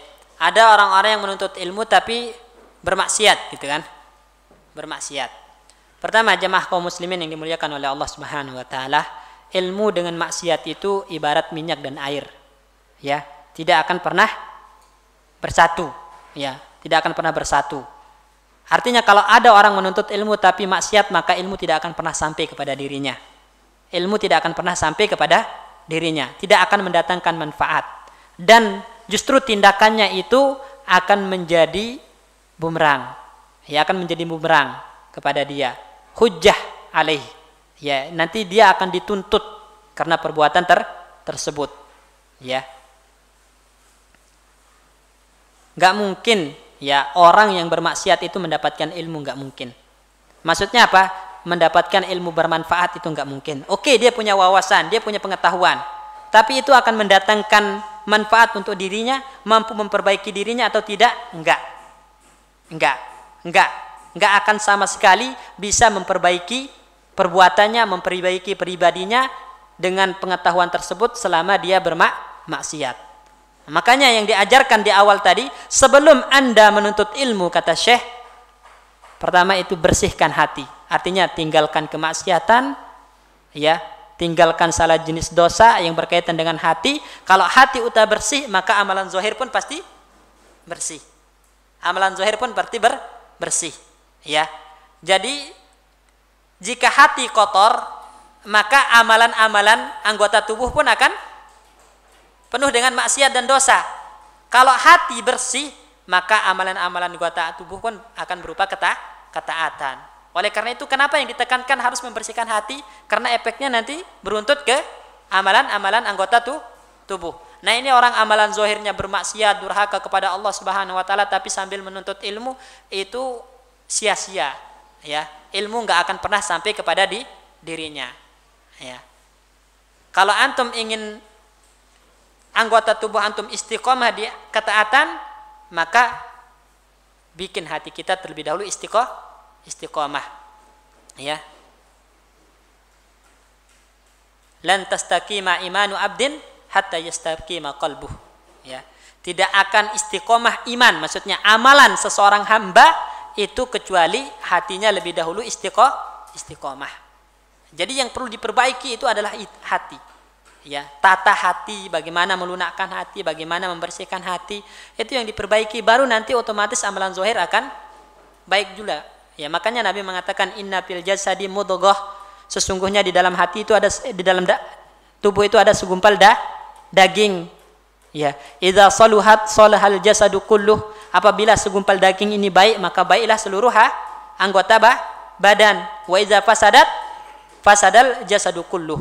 Kalau segumpal daging ini rusak, maka rusaklah seluruh anggota badan. Maksudnya amalan-amalannya rusak. Apa segumpal daging ini? Ala wahyal qalbu. Ala wahyal qalbu. Segumpal daging ini adalah hati. Ibaratnya hati itu adalah raja, sedangkan anggota badan ini adalah tentaranya. Yang namanya tentara pasti tunduk sama atasan, gitu kan? Ya. Kalau hati memerintahkan seperti ini, maka anggota badan akan melakukannya, ya kan? Oleh karena itu yang pertama kali diperbaiki adalah hati. Dalam hadis yang tadi kita bacakan itu, apa kaitan antara hati dengan pembahasan yang sebelumnya? Al halalu bayyinun wal haramu bayyinun wa bainahuma umurul mustabihat. Ya kan? Halal itu jelas, haram itu jelas, di antaranya ada perkara-perkara syubhat. Ya, kemudian diakhiri tentang hati, apa masalahnya? Apa kaitannya antara halal haram dengan hati? Kaitannya itu apa? Orang yang hatinya baik, maka dia akan berupaya untuk selalu mencari yang halal. Tapi orang yang hatinya rusak, maka dia akan terus mencari yang haram. Ya, orang yang haram. Kemudian orang yang hatinya baik, itu yang samar-samar itu pasti dipilih yang hati, ditinggalkan. Ini apakah halal atau haram? Maka dia akan meninggalkannya, cari yang lebih hati-hati. Itu kalau hati yang baik, hati yang dekat dengan Allah Subhanahu wa taala. Tapi kalau hatinya rusak, bodoh amat gitu kan? Ya, semua hal dihalalkan caranya. Yang penting hawa nafsunya terpenuhi keinginannya. Nah, seperti itu. Jadi nggak akan pernah ketemu, Pak, antara ilmu dengan maksiat. Ya, kalaupun dia punya pengetahuan, punya wawasan dengan ilmu tadi, tapi tidak akan mendatangkan manfaat, ya, tetap dia akan menjadi pelaku maksiat, dan nanti dia justru akan dituntut karena pengetahuan tadi tidak diamalkan. Itu yang kita jelaskan tadi, awwalu man tusya'aru bihimun nar, orang yang pertama kali dinyalakan api neraka buat mereka kemudian dilempar ke dalamnya tadi adalah orang yang berilmu tapi tidak diamalkan. Orang yang berilmu tapi tidak diamalkan. Orang yang punya ilmu tapi ilmu itu tidak mendatangkan manfaat untuk dirinya. Ya, artinya dari awal dia udah salah caranya. Ya, dia membarengkan antara maksiat dengan ilmu itu salah. Nggak akan pernah ketemu. Makanya dari awal kita udah jelaskan, sebelum menuntut ilmu perbaiki diri dulu, perbaiki hati dulu. Kalau hati udah terperbaiki, maka amalan anggota badan pun akan terperbaiki. Baru nanti ilmu akan datang, menerima dan meresap ke dalam hati. Wallahu a'lam. Ya. Assalamualaikum.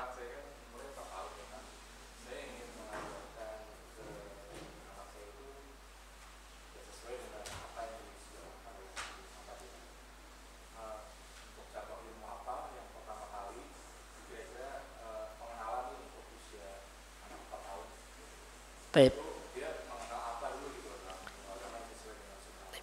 Baik.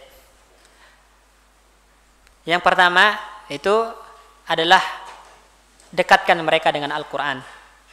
Jadi ajarkan mereka Al-Quran, baca Al-Quran, kemudian hafal Al-Quran, ya, hafal Al-Quran, dan supaya timbul rasa cinta mereka dengan Al-Quran, kemudian dengan para ulama, ahli ilmu, maka anak itu kan suka dongeng, kisah-kisah. Jadi ceritakan kepada mereka bagaimana kisah-kisah para ulama dalam menuntut ilmu, kisah-kisah para sahabat dalam menuntut ilmu. Ajarkan kepada mereka tentang sejarah Rasulullah, kisah-kisah perperangan Rasulullah SAW, agar idola mereka itu bukan orang-orang zaman sekarang gitu loh. Bukan pemain sepak bola, bukan pemain film, tapi idola mereka itu adalah Rasulullah, para sahabat. Ya, kalau dulu para sahabat mengatakan kunna nu'allimu abna'ana ya siratan nabi wa maghazihi kama nu'allimuhum al-Quran. Dulu kami mengajarkan anak-anak kami itu sirahnya Nabi, sejarahnya Nabi, perperangannya Nabi, seperti kami mengajarkan mereka Al-Quran. Jadi hal yang paling ditekankan untuk anak-anak itu, yang pertama itu adalah Al-Quran, kemudian nanti ajarkan sejarah-sejarah Nabi. Nanti di sejarah-sejarah Nabi itu akan ada pembahasan akidah yang dapat dipetik. Lihat nih, Nabi SAW, gitu kan, bagaimana beribadahnya kepada Allah, nggak mau menyekutukan Allah. Lihat para sahabat, gitu kan, perjuangannya menghancurkan. Ketika misalnya di Fathul Mekah, berhala hancurkan semua, berarti sesembahan-sesembahan selain Allah itu adalah batil. Nah, itu akan ada dalam sirah, pelajaran-pelajaran akidah, pelajaran-pelajaran fikih, pelajaran akhlak, itu ada dalam sejarah Nabi. Ya, makanya ditekankan di sejarah Nabi, ya. sejarah Nabi. Anak-anak itu diceritakan sejarah Nabi, antum ceritakan, kemudian nanti kalau ada yang bisa pelajaran dipetik, pelajarkan. Lihat nih nak, bagaimana Nabi Shallallahu Alaihi Wasallam ya perjuangannya membela Islam, ya bagaimana para sahabat itu memerangi kesyirikan, gitu kan. Jadi nanti dia akan dari awal pola pikirnya udah terbentuk, ya terbentuk. Kalau yang namanya muslim itu nggak boleh berbuat syirik kepada Allah, sebagaimana Nabi, sebagaimana para sahabat nggak pernah menyekutukan Allah.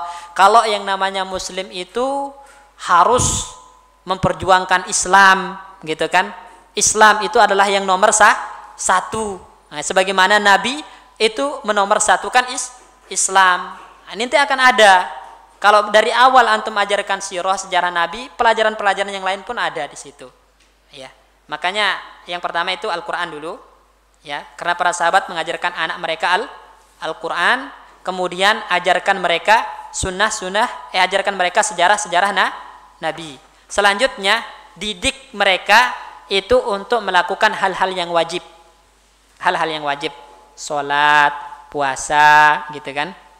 Ya, itu yang paling penting, sholat, puasa, walaupun masih banyak yang salah-salah, nggak apa-apa, tapi dibiasakan dan ajarkan mereka untuk selalu menutup aurat. Termasuk metode pendidikan yang salah itu ya, mengajak anak ke masjid tapi anaknya dipakaikan celana pendek, ada pendek. Nah, dari awal itu keliru, ya. Karena kalau antum mengajarkan anak sholat, maka antum juga harus mengajarkan syarat-syarat sholat. Berarti tutup aurat, gitu kan. Nggak boleh terbuka auratnya, harus rapi pakaiannya kalau sholat, ya, sholat. Jadi hal-hal semacam ini hal-hal dasar aja, hal-hal yang sifatnya urgen kayak Al-Quran, kisah Nabi, supaya nanti idola mereka itu Rasulullah, idola mereka itu adalah pahlawan-pahlawan Islam seperti para sahabat, ya. Kemudian ajarkan mereka untuk beribadah kepada Allah dengan cara yang benar, sholat, puasa yang benar. Ini hal-hal yang seperti ini aja dulu. Nanti kalau udah seperti itu mereka akan timbul sendiri keinginan untuk belajar. Keinginan untuk belajar agama itu akan timbul sendiri, ya. Dan banyak jamaah kaum muslimin atau orang-orang sekarang itu acuh dalam masalah pendidikan semacam ini. Anaknya nggak diajarkan Al-Quran, nggak pernah diajarkan Al-Quran, ya. Akhirnya sampai gede pun anak nggak bisa ngaji Al-Quran. Yang jadi patokan fokusnya apa? Dunia, gitu kan. Oh, anak saya harus pintar matematika. Oh, saya harus pintar bahasa Inggris. Oh, anak saya harus pintar bahasa asing, gitu kan. Nah, supaya nanti sukses dunianya, tapi nggak memperhatikan sukses akhirat anak, gitu kan. Banyak orang tua malu anaknya nilai matematikanya jelek, nilai bahasa Inggrisnya jelek, gitu kan. Tapi nilai agama anaknya jelek, nggak malu, ya. Ada anaknya malu, anaknya nggak lulus kuliah, tapi nggak pernah malu kalau anaknya nggak becus sholat, nggak baca Al-Quran. Benar nggak Pak? Ya. Betapa banyak yang orang yang kayak gini zaman sekarang, ya. Betapa banyak orang yang keras terhadap anaknya dalam masalah urusan dunia, tapi untuk urusan yang wajib lembek, gitu kan. Sholat anaknya nggak diperhatikan, anaknya puasa apa nggak diperhatikan. Yang penting anaknya lulus kuliah, sukses dunianya, gitu kan. Kalau nggak lulus kuliah, nggak S1, nggak apa, kan malu sama tetangga, malu sama kolega, gitu kan. Tapi anaknya nggak bisa baca Al-Quran, nggak bisa sholat yang benar, nggak pernah malu sama Allah. Ini nggak pernah malu sama Allah, ya. Sedangkan kalau kita lihat bagaimana para Nabi Ibrahim alaihissalam, yang dikhawatirkan itu apa terhadap anak-anaknya, ya, tentang apa? Tentang agama, ya. Madza ta'buduna min ba'di, ya. Ketika mereka mau mati, ditanya kepada anaknya, madza ta'buduna min ba'di, wahai anak-anakku, nanti apa yang kalian sembah peninggalku? Itu yang dikhawatirkan. Apakah anaknya akan tetap menjadi muslim yang taat kepada Allah atau tidak? Kalau para nabi itu yang dikhawatirkan, bukan madza ta'kuluna min ba'di, apa yang kalian makan kalau aku mati lagi. Enggak, itu yang dikhawatirkan. Ya, rezeki itu udah dijamin. Ya. Dijamin semenjak di dalam perut itu udah dijamin rezeki kita. Ya. Apakah rezekinya lancar tidak itu udah ditakdirkan oleh Allah Subhanahu wa taala, enggak perlu dikhawatirkan. Orang itu enggak akan mati kecuali rezekinya udah habis. Yang perlu kita khawatirkan nanti bagaimana masa depan agama anak kita. Makanya pendidikan agama itu penting. Ya, dari awal jangan hanya terfokus pada pendidikan dunia. Pendidikan dunia. Ya, antum tahu firman Allah dalam Al-Qur'an, ya ayyuhalladzina amanu qu anfusakum wa ahlikum nara. Wahai orang-orang beriman, jagalah diri kalian dan anak-anak kalian dari neraka. Ya kan? Neraka yang bahan bakarnya apa? Manusia dan bebatuan, yang dijaga oleh malaikatun gilazun syidad, dijaga oleh malaikat-malaikat yang kasar bengis tapi enggak pernah bermaksiat kepada Allah. Kalau Allah memerintahkan ini orang lempar ke neraka, dilempar ke neraka oleh malaikat. Ya. Nah, kita diperintahkan untuk menjaga diri kita dan keluarga kita dari neraka. Bagaimana cara menjaga keluarga kita dari neraka, anak-anak kita dari neraka? Maka Al-Imam Sufyan Ats-Tsauri mengatakan alimuhum wa'adibuhum. Ajarkan mereka dengan pendidikan Islam, didik mereka dengan pendidikan Islam. Jangan terfokus kepada dunia. Jangan terfokus kepada dunia. Ya, titik beratkan kepada urusan akhirat. Titik beratkan kepada Islam. Karena man arada dunya, ya, barang siapa yang menginginkan dunia, maka dia akan mendapatkan segatas apa yang Allah takdirkan. Tapi barang siapa yang menginginkan akhirat, maka nanti dunia akan mengikuti dari belakang. Dunia akan mengikuti dari belakang. Ya. Oleh karena itu dalam Al-Quran Allah celah itu Pak, orang-orang yang terlalu fokus kepada dunia sehingga lalai terhadap urusan akhirat. Ya. Allah katakan man kana yuridul ajilata ajjalna lahu fiha ma nasya'u liman nurid. Ya. Barang siapa yang kami kehendaki baginya dunia, maka kami berikan dunia itu sebatas apa yang kami kehendaki dan untuk orang yang kami kehendaki. Jadi kita kalau nyari dunia mati-matian, itu yang kita dapatkan sebatas apa yang ditakdirkan. Dan bagi orang yang ditakdirkan, kalau Allah nggak nakdirkan, antum nggak dapat apa-apa, nggak dapat apa-apa, gitu kan?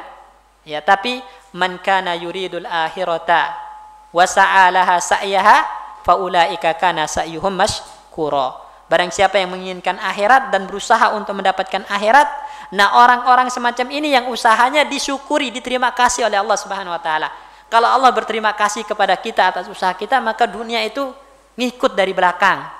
Tapi kalau orang nyari dunia terus, wa ja'alna lahu jahannama masira. Kami jadikan baginya neraka jahanam tempat kembali. Itu ancamannya. Jadi itu, yang pertama itu intinya Al-Qur'an, ajarkan sejarah Nabi Shallallahu Alaihi Wasallam, ya kisah-kisah para sahabat, kemudian didik mereka untuk melakukan hal-hal yang wajib, ya. Baik, wallahu alam. Anak-anak usia 4 tahun itu masih suka dengar cerita-cerita. Jadi kita memberikan pemasukan lewat cerita-cerita, kisah-kisah. Ya, jadi masuk kepada mereka itu lewat kisah-kisah. Ada lagi? Baik, nggak ada ya. Kita cukupkan sampai sini. Terima kasih. Jazakumullah khairan. Kita tutup dengan doa kafaratul majlis. Subhanakallahumma wa bihamdika. Assalamualaikum warahmatullahi wabarakatuh.